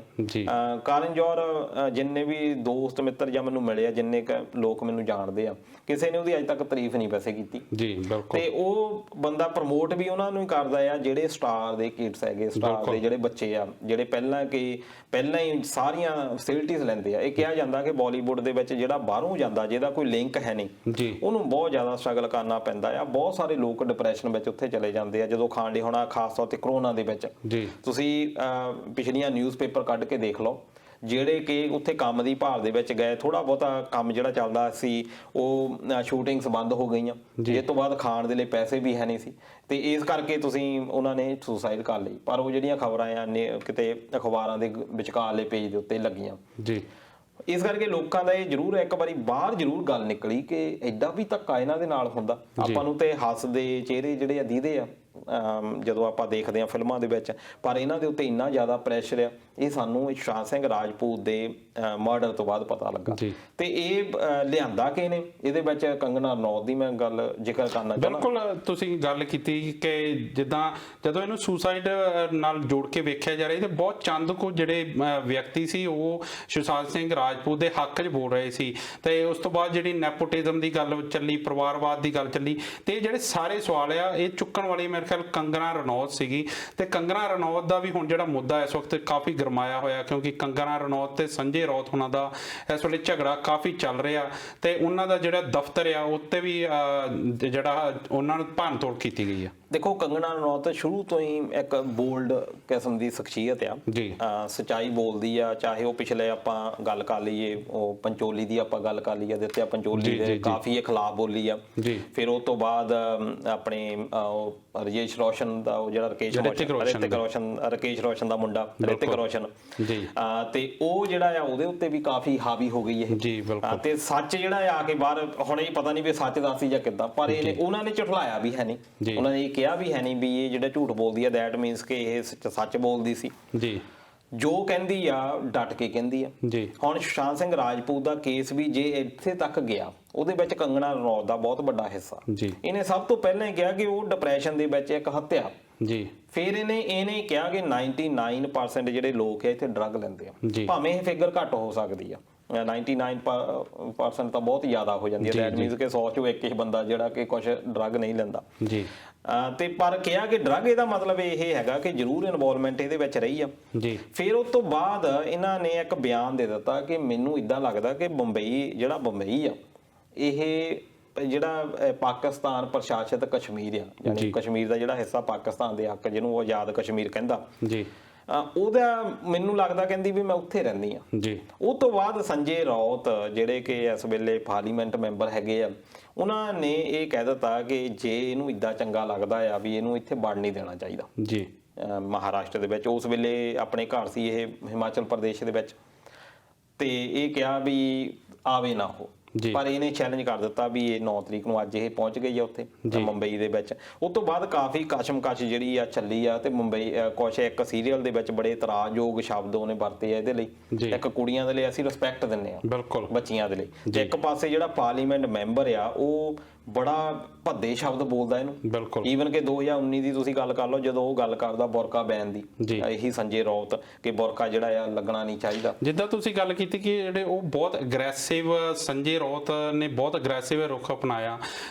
ਹਰ ਬੰਦੇ ਨੂੰ ਆਪਣੀ ਗੱਲ ਕਹਿਣ ਦਾ ਹੱਕ ਹੈ। ਜੋ ਕੰਗਨਾ ਰਣੌਤ ਨੇ ਆਪਣੇ ਜਿਹੜੇ ਸਵਾਲ ਚੁੱਕੇ, ਤਾਂ ਸਰਕਾਰ ਵੱਲੋਂ ਇੰਨਾ ਅਗਰੈਸਿਵ ਜਿਹੜਾ ਰੁਖ ਅਪਣਾਉਣਾ, ਜਦੋਂ ਵੀ ਸ਼ਿਵ ਸੈਨਾ ਦਾ ਕੋਈ ਰੌਲਾ ਪੈਂਦਾ ਤਾਂ ਉਹ ਹਮੇਸ਼ਾ, ਕਿਉਂਕਿ ਉਹਨਾਂ ਵੱਲੋਂ ਗੱਲ ਇਹ ਕਹੀ ਜਾ ਰਹੀ ਹੈ ਸਰਕਾਰ ਵੱਲੋਂ ਕਿ ਜੇ ਜਿਹੜੀ ਕੰਗਨਾ ਰਣੌਤ ਆ ਉਹ ਮਹਾਰਾਸ਼ਟਰ ਤੋਂ ਮਾਫੀ ਮੰਗੇ। ਰੌਲਾ ਤਾਂ ਇਹਨਾਂ ਦਾ ਆਪਸ ਮਤਲਬ ਉਹ ਸਰਕਾਰ ਤੇ ਉਂਗਲ ਚੁੱਕ ਰਹੀ ਆ ਤਾਂ ਸਰਕਾਰ ਉਹਦੇ ਨਾਲ ਝਗੜਾ ਸਰਕਾਰ ਨਾਲ ਕੰਗਨਾ ਰਣੌਤ ਦਾ, ਤਾਂ ਮਹਾਰਾਸ਼ਟਰ ਦਾ ਰੌਲਾ ਵਿੱਚ ਕਿਉਂ ਆ ਗਿਆ? ਕਿਉਂਕਿ ਸ਼ਿਵ ਸੈਨਾ ਖਾਂਦੀ ਮਹਾਰਾਸ਼ਟਰ ਦੇ ਨਾਂ ਦੇ ਉੱਤੇ ਹੀ ਜੀ। ਜਿੱਦਾਂ ਆਪਾਂ ਅਕਾਲੀ ਦਲ ਦੀ ਗੱਲ ਕਰ ਲਈਏ ਕਿ ਇਹਨਾਂ ਦਾ ਥੋੜਾ ਜਿਹਾ ਸ਼ੁਰੂ ਤੋਂ ਦੇਖੋ ਪਹਿਲਾਂ ਬਹੁਤ ਕੁਰਬਾਨੀਆਂ ਰਹੀਆਂ ਸਿੱਖੀਜ਼ਮ ਦੇ ਕਰਕੇ, ਪਰ ਹੁਣ ਦੇ ਜਿੰਨੇ ਕੁ ਲੀਡਰ ਹੈਗੇ ਆ ਜ਼ਿਆਦਾਤਰ ਉਹ ਲੋਕ ਨੇ ਜਿਹੜੇ ਕਿ ਇਹ ਤੋਂ ਖੱਟੀਆਂ ਖਾਂਦੇ ਆ ਪੁਰਾਣੇ ਲੋਕਾਂ ਦੀਆਂ ਜੀ। ਹੁਣ ਬਿਲਕੁਲ ਇਸੇ ਤਰ੍ਹਾਂ ਵੀ 1947 ਦੇ ਵਿੱਚ ਜਦੋਂ ਦੇਸ਼ ਆਜ਼ਾਦ ਹੋਇਆ ਉਸ ਵੇਲੇ ਇਹ ਹੈਦਰਾਬਾਦ ਇੱਕ ਪਾਸੇ ਹੁੰਦਾ ਸੀ ਤੇ ਇਧਰੋਂ ਬੰਬੇ ਪ੍ਰੈਜ਼ੀਡੈਂਸੀ ਇਹਨੂੰ ਕਹਿੰਦੇ ਸੀ। ਇਦਾਂ ਸਟੇਟ ਜਿਹੜੇ ਅੱਜ ਅਸੀਂ ਦੇਖਦੇ ਆ ਇਹ ਹੌਲੀ ਹੌਲੀ ਬਣੇ ਆ। ਬਿਲਕੁਲ ਗੁਜਰਾਤ ਵੀ ਇਹਦਾ ਹਿੱਸਾ ਸੀ ਮਹਾਰਾਸ਼ਟਰ ਦਾ ਜੀ। ਫਿਰ ਉਸ ਤੋਂ ਬਾਅਦ 1960 ਦੇ ਵਿੱਚ ਇਹਦੀ ਡਿਵੀਜ਼ਨ ਕਰ ਦਿੱਤੀ, ਗੁਜਰਾਤ ਵੱਖਰਾ ਕਰ ਦਿੱਤਾ ਤੇ ਮਹਾਰਾਸ਼ਟਰ ਵੱਖਰਾ ਕਰ ਦਿੱਤਾ। ਇਹਨਾਂ ਦੀ ਮੰਗ ਇਹ ਸੀ ਕਿ ਸਾਨੂੰ ਮਰਾਠੀ ਬੋਲਦਾ ਇਲਾਕਾ ਚਾਹੀਦਾ ਜੀ। ਪਰ ਮੁੰਬਈ ਕਿਉਂਕਿ ਮੇਨ ਸ਼ਹਿਰ ਸੀ, ਬਾਕੀ ਤਾਂ ਕਿਤੇ ਇਤਰਾਜ਼ ਕੋਈ ਏਡਾ ਹੋਇਆ ਨਹੀਂ। ਮੁੰਬਈ ਦੇ ਵਿੱਚ ਇਹ ਹੋਇਆ ਕਿ ਗੁਜਰਾਤੀ ਜਿਹੜੇ ਲੋਕ ਸੀ ਉਹਨਾਂ ਨੇ ਸਾਰੇ ਬਿਜ਼ਨਸ ਦੇ ਉੱਤੇ ਕਬਜ਼ਾ ਕਰ ਲਿਆ। ਜਿਹੜੇ ਲੋਕ ਸਾਊਥ ਇੰਡੀਆ ਤੋਂ ਆਏ ਸੀ ਉਹਨਾਂ ਨੇ ਵਾਈਟ ਕਾਲਰ ਜਿੰਨੀਆਂ ਜੌਬ ਸੀ ਉੱਥੇ ਕਰਨੀਆਂ ਸ਼ੁਰੂ ਕਰ ਦਿੱਤੀਆਂ ਜੀ। ਫਿਰ ਇਹ ਜਿਹੜਾ ਬਾਲ ਠਾਕਰੇ ਸੀ ਇਹਨੇ 1966 ਦੇ ਵਿੱਚ ਇੱਕ ਆਪਣੀ ਇਹ ਸ਼ਿਵ ਸੈਨਾ ਬਣਾਈ ਜੀ। ਉਹ ਇਸੇ ਮੁੱਦੇ ਦੇ ਉੱਤੇ ਬਣਾਈ ਕਿ ਤੁਸੀਂ ਮਹਾਰਾਸ਼ਟਰ ਦੇ ਰਹਿਣ ਵਾਲੇ ਆ, ਕਿ ਤੁਹਾਡੇ ਨਾਲ ਧੱਕਾ ਹੁੰਦਾ, ਅਸੀਂ ਇੱਥੇ ਬੰਦਾ ਕੋਈ ਰਹਿਣ ਨਹੀਂ ਦੇਣਾ। ਕਿਉਂਕਿ ਮੇਨ ਇੱਥੇ ਗੁਜਰਾਤੀ ਵੀ ਸੀਗੇ ਕਿਉਂਕਿ ਇੱਕ ਸਟੇਟ ਸੀ ਪਹਿਲਾਂ ਜੀ। ਜਿੱਦਾਂ ਹੁਣ ਆਪਾਂ ਗੱਲ ਕਰ ਲਈਏ ਕਿ ਹਰਿਆਣਾ ਤੇ ਪੰਜਾਬ ਬਣ ਗਿਆ ਬਾਅਦ ਦੇ ਵਿੱਚ ਜੀ, ਪਹਿਲਾਂ ਤਾਂ ਉਹ ਇਕੱਠੇ ਹੀ ਸੀ। ਹੁਣ ਇਦਾਂ ਹੀ ਇਹ ਗੁਜਰਾਤ ਤੇ ਮਹਾਰਾਸ਼ਟਰ ਦੀ ਵੀ ਇਹੀ ਡਿਵੀਜ਼ਨ ਹੋ ਗਈ। ਹੁਣ ਇੱਕ ਗੁਜਰਾਤੀ ਬੋਲਣ ਵਾਲੇ ਭਾਵੇਂ ਉੱਥੇ ਚਲੇਗਾ, ਪਰ ਗੁਜਰਾਤ ਕਿਉਂਕਿ ਪਹਿਲਾਂ ਇੱਕ ਸਟੇਟ ਸੀ, ਕੋਈ ਬਿਜ਼ਨਸ ਕਰਦੇ ਹੁੰਦੇ ਸੀ ਉਹ ਗੁਜਰਾਤੀ ਜਿਹੜੇ ਲੋਕ ਹੈ ਇੱਥੇ ਮੁੰਬਈ ਦੇ ਵਿੱਚ ਰਹਿੰਦੇ ਸੀ। ਹੁਣ ਉਹ ਇੱਕ ਮੁੱਦਾ ਜਿਹੜਾ ਉਹਨੇ ਆਪਣੇ ਪੋਲੀਟੀਕਲ ਤੌਰ ਦੇ ਉੱਤੇ ਵਰਤ ਲਿਆ ਹੈਗਾ, ਉਹ ਕਾਰਟੂਨਿਸਟ ਸੀਗਾ, ਕਾਰਟੂਨ ਬਣਾਉਂਦਾ ਹੁੰਦਾ ਸੀ ਰਸਾਲਿਆਂ ਦੇ ਵਿੱਚ। ਉਹ ਇੰਨਾ ਹੋਇਆ ਕਿ ਲੋਕੀ ਇਹਦੇ ਹੱਕ ਦੇ ਵਿੱਚ ਆ ਗਏ। ਈਵਨ ਕਿ ਇੱਕ ਕਿਹਾ ਜਾਂਦਾ ਕਿ ਏਸ਼ੀਆ ਦੀ ਸਭ ਤੋਂ ਜਿਹੜੀ ਸਲਮ ਬਸਤੀ ਆ, ਝੁੱਗੀਆਂ ਝੌਂਪੜੀਆਂ ਵਾਲੇ ਲੋਕ ਜੀ, 5 ਲੱਖ ਦੇ ਕਰੀਬ ਜਿਹੜੀ ਇੱਕ ਝੁੱਗੀਆਂ ਝੌਂਪੜੀਆਂ ਦਾ ਏਰੀਆ, ਸਲਮ ਏਰੀਆ ਆ ਉੱਥੇ ਬੰਬਈ ਦੇ ਵਿੱਚ, ਦਾਵਰੀ ਜਿਹੜਾ ਉਹਦੇ ਉੱਤੇ ਹੋਲਡ ਬਹੁਤ ਇਹਨਾਂ ਦਾ ਜੀ। ਇਹਨਾਂ ਨੇ ਫਿਰ ਕੀ ਹੁੰਦਾ ਕਿ ਉਹ ਜਿਹੜੇ ਲੋਕ ਗਰੀਬ ਲੋਕ ਆ, ਹੁਣ ਆਪਾਂ ਪੁਲਿਸ ਦੀ ਵੀ ਗੱਲ ਦੱਸੀ ਆ, ਖਾਸ ਤੌਰ ਤੇ ਆਪਾਂ ਜੇ ਆਹ 2010-12 ਤੋਂ ਪਹਿਲਾਂ ਦਾ ਆਪਾਂ ਦੇਖ ਲਈਏ ਬਹੁਤ ਜ਼ਿਆਦਾ ਮਾੜਾ ਹਾਲ ਸੀ, ਆਮ ਬੰਦੇ ਦੀ ਤਾਂ ਸੁਣਵਾਈ ਕੋਈ ਨਹੀਂ ਸੀ। ਇਹ ਫਿਰ ਕੀ ਕਰਦੇ ਸੀ, ਇਹ ਧੱਕਾ ਕਰਦੇ ਸੀ ਲੋਕਾਂ, ਜੇ ਉਹਦੇ ਨਾਲ ਫਿਰ ਲੋਕਾਂ ਦੀ ਸਿੰਪਥੀ ਵੀ ਇਹਨਾਂ ਨਾਲ ਜੁੜਦੀ ਰਹੀ। ਫਿਰ ਇਹਨਾਂ ਨੇ ਕਹਿ ਦਿੱਤਾ ਵੀ ਜਿਹੜੇ ਬਾਹਰਲੇ ਨਾਰਥ ਇੰਡੀਆ ਦੇ ਜਿੰਨੇ ਲੋਕ ਹੈ ਬਾਹਰ ਨਿਕਲੋ ਇੱਥੋਂ ਬੰਬਈ ਦੇ ਵਿੱਚੋਂ। ਇਸ ਤਰੀਕੇ ਦੇ ਨਾਲ ਇਹ ਚੱਲਦੇ ਰਿਹਾ। ਸੰਜੇ ਰੌਤ ਜਿਹੜਾ ਬੋਲਦਾ ਇਹਨਾਂ ਦੀ ਹੈ ਹੀ ਇਹ ਚੀਜ਼ ਆ। ਪਰ ਦਲਜੀਤ ਜੀ ਇੱਕ ਚੀਜ਼ ਹੁੰਦੀ ਆ ਬੋਲਣਾ, ਸਿਰਫ ਬੋਲ ਕੇ, ਜਾਂ ਬੇਸ਼ੱਕ ਬੋਲਣਾ ਵੀ ਜਿਹੜਾ ਇੱਕ ਸੱਭਿਅਕ ਭਾਸ਼ਾ ਚਾਹੀਦਾ, ਪਰ ਇਹ ਤਾਂ ਬਹੁਤ ਗਲਤ ਬੋਲਦਾ ਆ। ਸੰਜੇ ਰੌਤ ਨੇ ਕਾਫੀ ਗਲਤ ਅਪਮਾਨਜਨਕ ਜਿਹੜੇ ਸ਼ਬਦ ਵਰਤੇ ਆ ਕੰਗਨਾ ਰਣੌਤ ਲਈ। ਪਰ ਹੁਣ ਜਿਸ ਤਰੀਕੇ ਨਾਲ ਉਹਦੇ ਦਫ਼ਤਰ ਢਾਇਆ ਗਿਆ, ਉਹ ਆਰਜੇ ਗੁਰਨਾ ਹੁਣੀ ਵੀ ਕਹਿੰਦੇ ਕਿ ਸਿੱਧਾ ਜਿਹੜੀ ਆ ਡੈਮੋਕ੍ਰੇਸੀ ਦੀ ਹੱਤਿਆ ਹੈ। ਡੈਮੋਕ੍ਰੇਸੀ ਦੀ ਹੱਤਿਆ ਤਾਂ ਉਦੋਂ ਵੀ ਹੋਈ ਸੀ ਜਦੋਂ 1996 ਦੇ ਵਿੱਚ ਸਭ ਤੋਂ ਪਹਿਲਾਂ ਮਾਈਕਲ ਜੈਕਸਨ ਆਇਆ ਜੀ ਬੰਬਈ ਦੇ ਵਿੱਚ ਸ਼ੋਅ ਕਰਨ ਜੀ। ਸ਼ਿਵ ਸੈਨਾ ਵਾਲਿਆਂ ਨੇ ਉੱਥੇ ਬੰਦੇ ਕੁੱਟਣੇ ਸ਼ੁਰੂ ਕਰ ਦਿੱਤੇ ਕਿ ਜਿਹੜਾ ਬੰਦਾ ਅੰਦਰ ਜਾਊਗਾ ਅਸੀਂ ਉਹਨੂੰ ਕੁੱਟਣਾ। ਮਾਈਕਲ ਜੈਕਸਨ ਇੱਕ ਗਾਉਂਦਾ ਆ, ਗਵਈਆ ਆ, ਤੇ ਉਹਦੇ ਨਾਲ ਕੀ ਹੋਣ ਲੱਗਾ, ਤੁਸੀਂ ਆਪਣੀ ਕਲਚਰ ਨੂੰ ਏਡਾ ਪ੍ਰਮੋਟ ਕਰੋ, ਤੁਹਾਡੇ ਲੋਕ ਵੀ ਬਾਹਰ ਜਾਂਦੇ ਆ ਜੀ। ਫਿਰ ਇਹਨਾਂ ਨੇ ਉਸ ਤੋਂ ਬਾਅਦ 2003 ਦੇ ਵਿੱਚ ਤੁਹਾਨੂੰ ਯਾਦ ਹੋਣਾ ਨਹੀਂ, ਪਿੱਚ ਰਾਤ ਸਵੇਰ ਨੂੰ ਮੈਚ ਹੋਣਾ ਆ ਭਾਰਤ ਤੇ ਇੰਡੀਆ ਦਾ, ਇਹਨਾਂ ਨੇ ਰਾਤੋਂ ਰਾਤ ਜਾ ਕੇ ਉੱਥੇ ਪਿੱਚ ਪੱਟ ਦਿੱਤੀ, ਸਵੇਰ ਨੂੰ ਮੈਚ ਹੋਣਾ ਆ।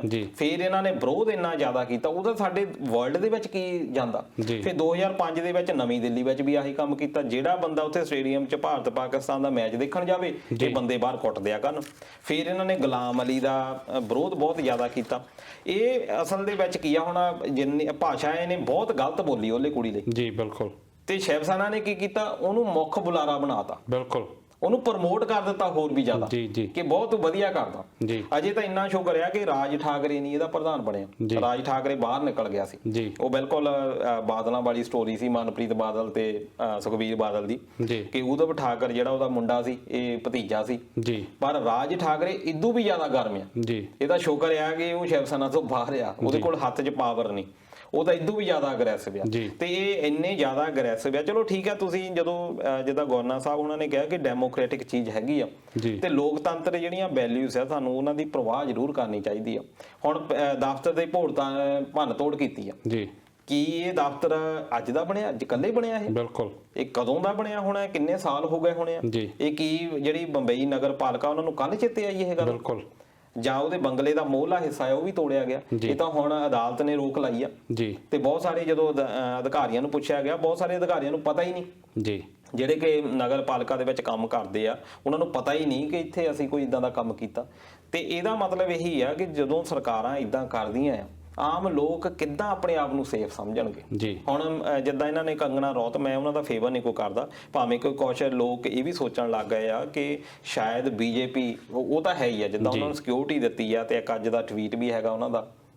ਬਿਲਕੁਲ, ਜਿੱਦਾਂ ਮੈਂ ਵੀ ਉਹ ਟਵੀਟ ਬਾਰੇ ਵੀ ਜ਼ਰੂਰ ਗੱਲ ਕਰਨੀ ਚਾਹੂੰਗਾ। ਮੈਂ ਉਹਨਾਂ ਦਾ ਟਵੀਟ ਪੜ੍ਹ ਰਿਹਾ ਸੀ ਤਾਂ ਉਹਦੇ ਵਿੱਚ ਲਿਖਿਆ ਗਿਆ ਕਿ ਬਾਬਰ ਨੇ ਇੱਕ ਵਾਰ ਫਿਰ ਤੋਂ ਰਾਮ ਮੰਦਿਰ ਨੂੰ ਢਾਤਾ ਤੇ ਰਾਮ ਜਿਹੜਾ ਮੰਦਿਰ ਆ ਉਹ ਦੁਬਾਰਾ ਬਣਾਇਆ ਜਾਊਗਾ। ਸੋ ਜਿਹੜਾ ਘੁੰਮ ਫਿਰ ਕੇ ਹਰ ਚੀਜ਼ ਨੂੰ ਧਰਮ ਨਾਲ ਜੋੜਿਆ ਜਾ ਰਿਹਾ। ਕੰਗਣਾ ਰਣੌਤ ਹੋਣਾ ਵੱਲੋਂ ਵੀ ਇਹੀ ਕੁਝ ਕੀਤਾ ਗਿਆ। ਹੁਣ ਉਹ ਕੰਗਣਾ ਰਣੌਤ ਇੱਕ ਦੇਖੋ ਇੰਟੈਲੀਜੈਂਟ ਆ ਕੁੜੀ, ਉਹਨੂੰ ਪਤਾ ਲੱਗ ਗਿਆ ਕਿ ਜੇ ਮੈਂ ਡੈਮੋਕ੍ਰੇਟ ਜਾਂ ਹਿਊਮਨ ਰਾਈਟਸ ਦੀ ਗੱਲ ਕਰੀ ਕਿ ਲੋਕਾਂ ਨੇ ਮੇਰੀ ਗੱਲ ਸਮਝ ਲੱਗੀ। ਲੋਕਾਂ ਨੂੰ ਤਾਂ ਗੱਲ ਇਹੀ ਸਮਝ ਲੱਗਣੀ ਆ, ਜੈ ਮਰਾਠਾ, ਜੈ ਹਿੰਦ, ਜੈ ਭਾਰਤ ਮਾਤਾ। ਬਿਲਕੁਲ, ਉਹਨਾਂ ਨੂੰ ਇਦੋਂ ਇਲਾਵਾ ਹੋਰ ਜੇ ਤੁਸੀਂ ਚੀਜ਼ਾਂ ਕਰੋਗੇ, ਕਿਉਂਕਿ ਉਹਨਾਂ ਨੂੰ ਪਤਾ ਹੀ ਨਹੀਂ ਇਹਨਾਂ ਚੀਜ਼ਾਂ ਦਾ, ਉਹਨਾਂ ਨੂੰ ਪੜਾਈਆਂ ਨਹੀਂ ਜਾਂਦੀਆਂ, ਸਿਲੇਬਸ ਦੇ ਵਿੱਚ ਨਹੀਂ ਦੱਸੀ ਜਾਂਦੀਆਂ। ਮੁਸਲਮਾਨ ਤੇ ਹਿੰਦੂ ਨਾਲ ਜੋੜ ਕੇ ਉਹ ਚੀਜ਼ ਮੁੱਦਾ ਬਣਾ ਦਿੱਤਾ ਗਿਆ। ਦੇਖੋ ਮੁਸਲਮਾਨ ਹਿੰਦੂ ਦੇ ਨਾਲੋਂ ਜੇ ਇਹਨੂੰ ਬਣਾ ਲਿਆ ਜਾਵੇ ਕਿ ਹੁਣ ਉਹਨੂੰ ਲੱਗਦਾ ਕਿ ਕਿਉਂਕਿ ਸੰਜੇ ਰੌਤ ਨੇ ਜਦੋਂ ਇਹ ਪੁੱਛਿਆ ਗਿਆ ਪੱਤਰਕਾਰਾਂ ਦੇ ਵੱਲੋਂ ਕਿ ਤੁਸੀਂ ਮਾਫੀ ਮੰਗੋ, ਤੁਸੀਂ ਗਲਤ ਸ਼ਬਦਾਂ ਦਾ ਉਪਯੋਗ ਕੀਤਾ, ਉਹਨੇ ਕਿਹਾ ਕਿ ਉਹ ਮਹਾਰਾਸ਼ਟਰ ਤੋਂ ਮਾਫੀ ਮੰਗੇ, ਉਹ ਮਰਾਠਾ ਦੇ ਡੇਂਜਰ ਹੈ ਜੀ। ਹੁਣ ਉਹ ਕੰਗਣਾ ਰਣੌਤ ਸਮਝ ਗਈ ਕਿ ਇਹਨਾਂ ਨੇ ਉਹ ਪੱਤਾ ਜਿਹੜਾ ਮਰਾਠੀਜ਼ਮ ਦਾ ਅੱਜ ਤੱਕ ਚੱਲਦੇ ਆ, ਲੋਕੀ ਅੱਜ ਤੱਕ ਲਾਈਕ ਹੀ ਇਸ ਕਰਕੇ ਕਰਦੇ ਆ ਕਿ ਮਰਾਠੀ ਦੀ ਗੱਲ ਸਿਰਫ ਕਰਨ ਵਾਲੇ ਹੀ ਲੋਕ ਆ ਜੀ, ਹੋਰ ਕੋਈ ਕਰਦਾ ਹੀ ਨਹੀਂ। ਫਿਰ ਉਸ ਤੋਂ ਬਾਅਦ ਉਹਨੇ ਸਮਝ ਲਿਆ ਕਿ ਹੁਣ ਮੈਨੂੰ ਸਿਕਿਉਰਿਟੀ ਮਿਲਦੀ ਹੈ, ਨਹੀਂ ਤਾਂ ਇਹ ਲੋਕ ਜਿੱਦਾਂ ਦੀ ਗੁੰਡਾ ਪ੍ਰਵਿਰਤੀ ਦੇ ਹੈਗੇ ਆ ਜੀ, ਤੁਸੀਂ ਕੀ ਸਮਝਦੇ ਆ, ਸੇਫ ਰੱਖ ਸਕਦੇ ਆ ਜੀ। ਹੁਣ ਉਹ ਕਿਸੇ ਨਾ ਕਿਸੇ ਉਹਨੂੰ ਪਾਲੇ ਦੇ ਵਿੱਚ ਡਿੱਗਣਾ ਹੀ ਪੈਣਾ। ਪਰ ਦਲਜੀਤ ਜੀ, ਜਿੱਦਾਂ ਜੇ ਆਪਾਂ ਬੀਜੇਪੀ ਦੀ ਗੱਲ ਕਰੀਏ ਤਾਂ ਜਦੋਂ ਸੁਸ਼ਾਂਤ ਸਿੰਘ ਰਾਜਪੂਤ ਹੋਣਾ ਦੀ ਕੇਦਾਰਨਾਥ ਫਿਲਮ ਆਈ ਸੀ ਤਾਂ ਉਹਦੇ ਵਿੱਚ ਉਹਨੇ ਇੱਕ ਮੁਸਲਮਾਨ ਮੁੰਡੇ ਦਾ ਰੋਲ ਨਿਭਾਇਆ, ਤਾਂ ਉਦੋਂ ਇਹੀ ਬੀਜੇਪੀ ਸੀ ਉਹਨੂੰ ਬੈਨ ਕਰਨ ਦੀਆਂ ਗੱਲਾਂ ਕਰਦੀ ਸੀ, ਉਹਨੂੰ ਜਿਹੜਾ ਉਹਦੀ ਫਿਲਮ ਨੂੰ ਬੈਨ ਕਰਨ ਦੀਆਂ ਗੱਲਾਂ ਕਰਦੀ। ਹੁਣ ਉਹ ਇੱਕਦਮ ਤੋਂ ਜਿਹੜਾ ਸੁਸ਼ਾਂਤ ਸਿੰਘ ਰਾਜਪੂਤ ਦੇ ਜਸਟਿਸ ਦੀ ਗੱਲ ਕਰ ਰਹੀ ਆ, ਜਿੱਦਾਂ ਕੰਗਣਾ ਹੋਣਾ ਨੂੰ ਵਾਈ ਸਿਕਿਉਰਿਟੀ ਦਿੱਤੀ ਗਈ, ਤਾਂ ਤੁਹਾਨੂੰ ਨਹੀਂ ਲੱਗਦਾ ਕਿ ਬੀਜੇਪੀ ਵੀ ਕਿਤੇ ਨਾ ਕਿਤੇ ਤੋਂ ਪੋਲੀਟੀਕਲ ਮਾਈਲੇਜ ਲੈ ਰਹੀ ਆ? ਜਿਹੜੀ ਸਿਆਸੀ ਪਾਰਟੀਆਂ ਸਾਡੀਆਂ ਉਹ ਹਰ ਚੀਜ਼ ਨੂੰ ਸਿਰਫ ਸਿਆਸਤ ਦੀ ਦੂਰਬੀਨ ਨਾਲ ਹੀ ਕਿਉਂ ਵੇਖਦੀਆਂ? ਇਹ ਤੁਹਾਡੀ ਗੱਲ ਬਹੁਤ ਵਧੀਆ ਕਿ ਬੀਜੇਪੀ, ਦੇਖੋ ਇਹ ਜਿਹੜੀਆਂ ਪਾਰਟੀਆਂ ਹੁੰਦੀਆਂ ਇਹਨਾਂ ਦੇ ਲਈ ਬੰਦਾ ਕੋਈ ਅਹਿਮੀਅਤ ਨਹੀਂ ਹੁੰਦਾ। ਬਿਲਕੁਲ, ਲਾਲ ਕ੍ਰਿਸ਼ਨ ਅਡਵਾਨੀ ਜਦੋਂ ਰੱਥ ਯਾਤਰਾ ਸ਼ੁਰੂ ਕੀਤੀ ਸੀ ਉਸ ਵੇਲੇ ਲੱਗਦਾ ਸੀ ਕਿ ਅਡਵਾਨੀ ਤੋਂ ਬਾਅਦ ਸ਼ਾਇਦ ਕੋਈ ਲੀਡਰ ਪੈਦਾ ਹੀ ਨਹੀਂ ਹੋਣਾ ਜੀ। ਲੋਕ ਜਿੱਦਾਂ ਅੱਜ ਮੋਦੀ ਕਰਦੇ ਆ, ਉਸ ਵੇਲੇ ਲਾਲ ਕ੍ਰਿਸ਼ਨ ਅਡਵਾਨੀ ਤੇ ਵਾਜਪੇਈ ਦੀ ਜੈ ਜੈਕਾਰ ਕਰਦੇ ਸੀ ਜੀ। ਇੱਕ ਹੋਰ ਮਨੋਹਰ ਜੋਸ਼ੀ ਹੁੰਦੇ ਸੀ, ਉਹਨਾਂ ਦੀ ਬੜੀ ਜੈ ਜੈਕਾਰ ਹੁੰਦੀ ਸੀ। ਕਲਿਆਣ ਸਿੰਘ ਉਹਨਾਂ ਦੀ ਹੁੰਦੀ, ਕਿੱਥੇ ਗਏ ਉਹ ਜੀ?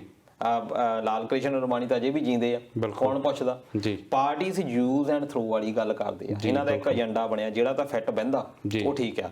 ਹੁਣ ਬਾਲ ਠਾਕਰੇ ਉਹਨਾਂ ਦਾ ਸਭ ਤੋਂ ਪਹਿਲਾਂ ਤੁਸੀਂ ਬਿਆਨ ਦੇਖੋ, ਜਦੋਂ ਰਾਮ ਮੰਦਿਰ ਤੋੜਿਆ ਗਿਆ ਉਹਨੇ ਕਿਹਾ ਕਿ ਬੀਜੇਪੀ ਵਾਲੇ ਤਾਂ ਪਿੱਛੇ ਸੀ ਜੀ, ਇਹ ਤਾਂ ਪਿੱਛੇ ਸੀ, ਇਹ ਤਾਂ ਐਵੇਂ ਕ੍ਰੈਡਿਟ ਲਈ ਜਾਂਦੇ ਆ, ਮੰਦਿਰ ਤਾਂ ਮੇਰੇ ਬੰਦਿਆਂ ਨੇ ਤੋੜਿਆ ਸ਼ਿਵ ਸੈਨਿਕਾਂ ਨੇ ਜੀ। ਇਹ ਉਹਦਾ ਬਿਆਨ ਸੀ ਕਿ ਉਹ ਐਕਚੁਅਲੀ ਉਹ ਚਾਹੁੰਦਾ ਸੀ ਕਿ ਮੈਨੂੰ ਕ੍ਰੈਡਿਟ ਦਿਓ, ਮੇਰੇ ਤਾਂ ਬੰਦੇ ਸਭ ਤੋਂ ਜ਼ਿਆਦਾ ਅੱਗੇ ਸੀ, ਇਹਨਾਂ ਦੇ ਬੰਦੇ ਜਿਹੜੇ ਆ ਉਹ ਪਿੱਛੇ ਸੀ। ਹੁਣ ਉਹ ਜਿਹੜੀ ਇੱਕ ਫੀਲਿੰਗ ਜਿਹੜੀ ਉਹਨਾਂ ਨੂੰ ਪਤਾ ਹੈ ਕਿ ਇਸ ਚੀਜ਼ ਨੂੰ ਅਸੀਂ ਯੂਜ਼ ਕਿੱਦਾਂ ਕਰਨਾ ਜੀ। ਹੁਣ ਜਿਹੜੀ ਚੀਜ਼ ਲਈ ਭਾਜਪਾ ਅੱਜ ਤੱਕ ਸ਼ਿਵ ਸੈਨਾ ਨੂੰ ਵਰਤਦੀ ਸੀ ਹਿੰਦੂ ਪੱਤਾ ਖੇਡਣ ਦੇ ਲਈ, ਹੁਣ ਆ ਜੈ ਹਿੰਦ ਦੇ ਨਾਲ ਹੁਣ ਉਹਨਾਂ ਨੂੰ ਲੱਗਦਾ ਵੀ ਜਿਹੜਾ ਕੰਮ ਬਾਲ ਠਾਕਰੇ ਤੋਂ ਅਸੀਂ ਕਰਾਈਦਾ ਸੀ ਜਾਂ ਉਦੋਂ ਠਾਕਰੇ ਦੇ ਕੋਲੋਂ ਕਰਾਉਣਾ, ਹੁਣ ਜੇ ਉਹ ਨਹੀਂ ਕਰ ਸਕਦੇ ਹੁਣ ਅਸੀਂ ਕੰਗਣਾ ਰਣੌਤ ਨੂੰ ਕਰ ਸਕਦੇ ਹਾਂ, ਕਿਉਂਕਿ ਉਹਨਾਂ ਕੋਲ ਵੀ ਕੋਈ ਏਡਾ ਵੱਡਾ ਲੀਡਰ ਨਹੀਂ ਹੈਗਾ ਬੰਬਈ ਦੇ ਵਿੱਚ ਜਿਹੜਾ ਕਿ ਕੰਟਰੋਲ ਕਰ ਪਾਵੇ, ਭਾਵੇਂ ਕਿ ਹਿੰਦੂ ਵੋਟ ਬਹੁਤ ਪੈਂਦੀ ਹੈ। ਬਿਲਕੁਲ, ਜਿੱਦਾਂ ਜੋ ਸੁਸ਼ਾਂਤ ਸਿੰਘ ਰਾਜਪੂਤ ਦੀ ਮੌਤ ਦਾ ਵੀ ਇੱਕ ਤਰ੍ਹਾਂ ਦਾ ਸਿਆਸੀਕਰਨ ਕੀਤਾ ਜਾ ਰਿਹਾ।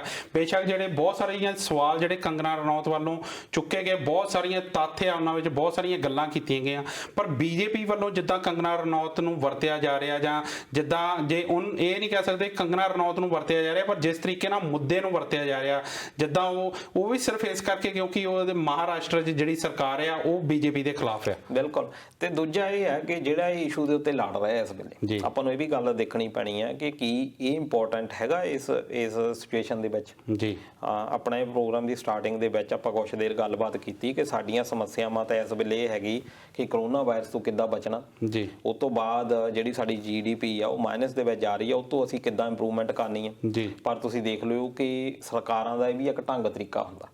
ਹੁਣ ਇਸ ਵੇਲੇ ਇਹ ਬਿਲਕੁਲ ਮੁੱਖ ਪੰਨਿਆਂ ਦੇ ਉੱਤੇ ਹੁੰਦੀ ਆ ਤੇ ਲੋਕਾਂ ਦੇ ਮਨਾਂ ਦੇ ਵਿੱਚ ਵੀ ਇਸ ਵੇਲੇ ਕੰਗਣਾ ਰਣੌਤ ਚੱਲਣੀ, ਸੁਸ਼ਾਂਤ ਸਿੰਘ ਰਾਜਪੂਤ ਚੱਲਣਾ ਜੀ। ਤੇ ਜਿਹੜੇ ਸਾਡੀਆਂ ਬੇਸਿਕ ਸਮੱਸਿਆਵਾਂ ਹੈਗੀਆਂ, ਕੁਝ ਦਿਨਾਂ ਦੇ ਲਈ ਲੋਕਾਂ ਨੇ ਇਹ ਤੋਂ ਥੋੜਾ ਜਿਹਾ ਰੱਖਣਾ, ਵੀ ਥੋੜਾ ਜਿਹਾ ਪਰਹੇਜ਼ ਰੱਖਣਾ ਜੀ ਬਿਲਕੁਲ।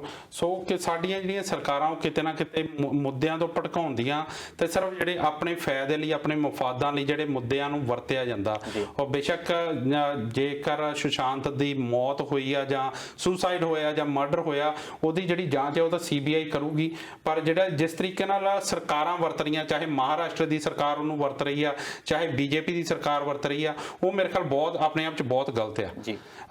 ਦਲਜੀਤ ਜੀ, ਪ੍ਰੋਗਰਾਮ ਦਾ ਸਮਾਂ ਤਾਂ ਤਕਰੀਬਨ ਫਿਨਿਸ਼ ਹੋ ਚੁੱਕਾ ਆ, ਪਰ ਮੈਂ ਜਾਂਦੇ ਜਾਂਦੇ ਚਾਈਨਾ ਤੇ ਭਾਰਤ ਦੀ ਗੱਲ ਵੀ ਜ਼ਰੂਰ ਕਰਨੀ ਚਾਹੂੰਗਾ, ਕਿਉਂਕਿ ਭਾਰਤ ਦੇ ਚਾਈਨਾ ਦੇ ਸਰਹੱਦ ਤੇ ਇੱਕ ਵਾਰ ਫਿਰ 45 ਸਾਲਾਂ ਬਾਅਦ ਗੋਲੀ ਚੱਲੀ ਆ ਤੇ ਜਿਹੜੇ ਹਾਲਾਤ ਹੈ ਉਹ ਲਗਾਤਾਰ ਤਣਾਅਪੂਰਨ ਬਣੇ ਹੋਏ। ਇੱਕ ਬੰਨੇ ਤਾਂ ਗੱਲ ਕੀਤੀ ਜਾ ਰਹੀ ਹੈ ਕਿ ਗੱਲਬਾਤ ਨਾਲ ਮਸਲਾ ਸੁਲਝਾਇਆ ਜਾਵੇ, ਹਾਲਾਤ ਸੁਧਾਰਨ ਦੀ ਗੱਲ ਕੀਤੀ ਜਾ ਰਹੀ ਆ, ਪਰ ਲਗਾਤਾਰ ਹਾਲਾਤ ਵਿਗੜ ਰਹੇ ਨੇ।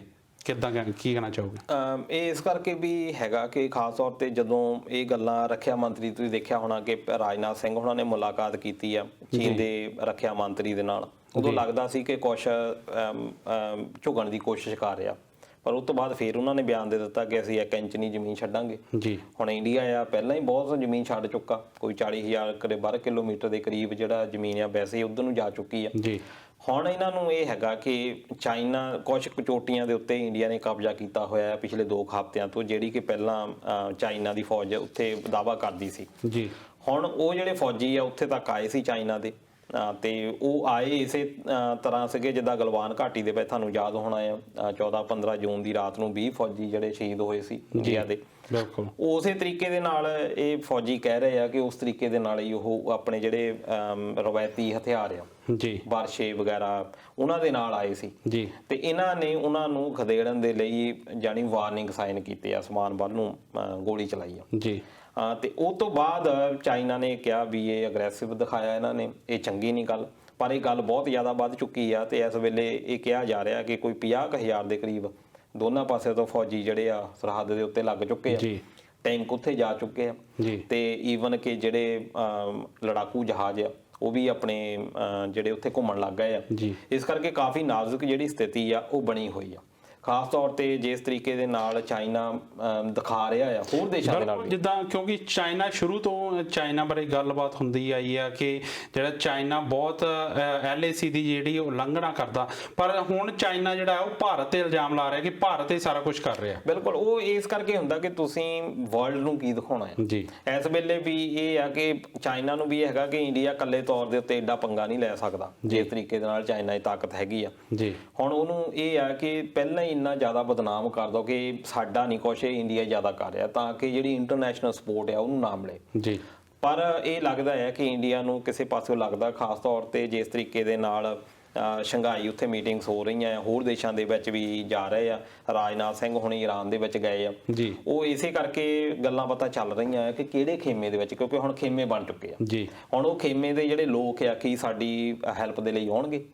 ਹੁਣ ਦੂਜਾ ਇਹ ਹੈਗਾ ਕਿ ਅਮਰੀਕਾ ਜੇ ਲੜਾਈ ਲੱਗ ਵੀ ਜਾਂਦੀ ਆ, ਅਮਰੀਕਾ ਨੇ ਆਪਣੇ ਫੌਜੀ ਹਿਮਾਇਤ ਉੱਥੇ ਤਾਂ ਭੇਜਣੇ ਨਹੀਂ ਗਲਵਾਨ ਘਾਟੀ ਦੇ ਵਿੱਚ ਜੀ। ਹੋ ਸਕਦਾ ਹੋਰ ਤਰ੍ਹਾਂ ਦੀ ਸਪੋਰਟ, ਕਿੱਦਾਂ ਦੀ ਉਹ ਸਪੋਰਟ ਦੇਣਗੇ ਜਾਂ ਕਿੱਦਾਂ, ਇਹ ਸਾਰੇ ਉੱਤੇ ਵਰਕਆਊਟ ਉਹ ਜ਼ਰੂਰ ਕਰ ਰਿਹਾ ਹੋਣਾ ਤੇ ਇਹ ਆਉਣ ਵਾਲੇ ਦਿਨਾਂ ਤੱਕ ਪਤਾ ਲੱਗੇਗਾ। ਪਰ ਫਿਰ ਵੀ ਸਿਚੁਏਸ਼ਨ ਕਾਫੀ ਜਿਹੜੀ ਨਾਜ਼ੁਕ ਆ ਉਹ ਸਰਹੱਦ ਉੱਤੇ ਬਣੀ ਹੋਈ ਜੀ। ਬਿਲਕੁਲ।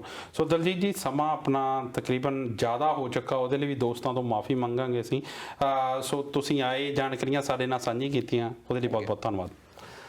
ਦੋਸਤੋ, ਉਮੀਦ ਕਰਦੇ ਹਾਂ ਤੁਹਾਨੂੰ ਇਹ ਜਿਹੜਾ ਪ੍ਰੋਗਰਾਮ ਪਸੰਦ ਆਇਆ ਹੋਵੇਗਾ। ਜੇਕਰ ਪ੍ਰੋਗਰਾਮ ਚੰਗਾ ਲੱਗਿਆ ਤਾਂ ਅੱਗੇ ਸ਼ੇਅਰ ਜ਼ਰੂਰ ਕਰਿਓ, ਇਸ ਨੂੰ ਆਪਣੇ ਦੋਸਤਾਂ ਤੱਕ ਪਹੁੰਚਾਇਓ ਤੇ ਜੇਕਰ ਸਾਡੇ 'ਚ ਵੀ ਕੋਈ ਤਰੁੱਟੀਆਂ ਰਹੀਆਂ ਤਾਂ ਸਾਡੀ ਆਪਣੀ ਫੀਡਬੈਕ ਸਾਡੇ ਤੱਕ ਜ਼ਰੂਰ ਪਹੁੰਚਾਇਓ, ਤਾਂ ਜੋ ਅਸੀਂ ਤਰੁੱਟੀਆਂ ਉਹ ਦੂਰ ਕਰਕੇ ਪ੍ਰੋਗਰਾਮ ਨੂੰ ਹੋਰ ਵੀ ਨਿਖਾਰ ਕੇ ਤੁਹਾਡੇ ਤੱਕ ਪਹੁੰਚ ਸਕੀਏ।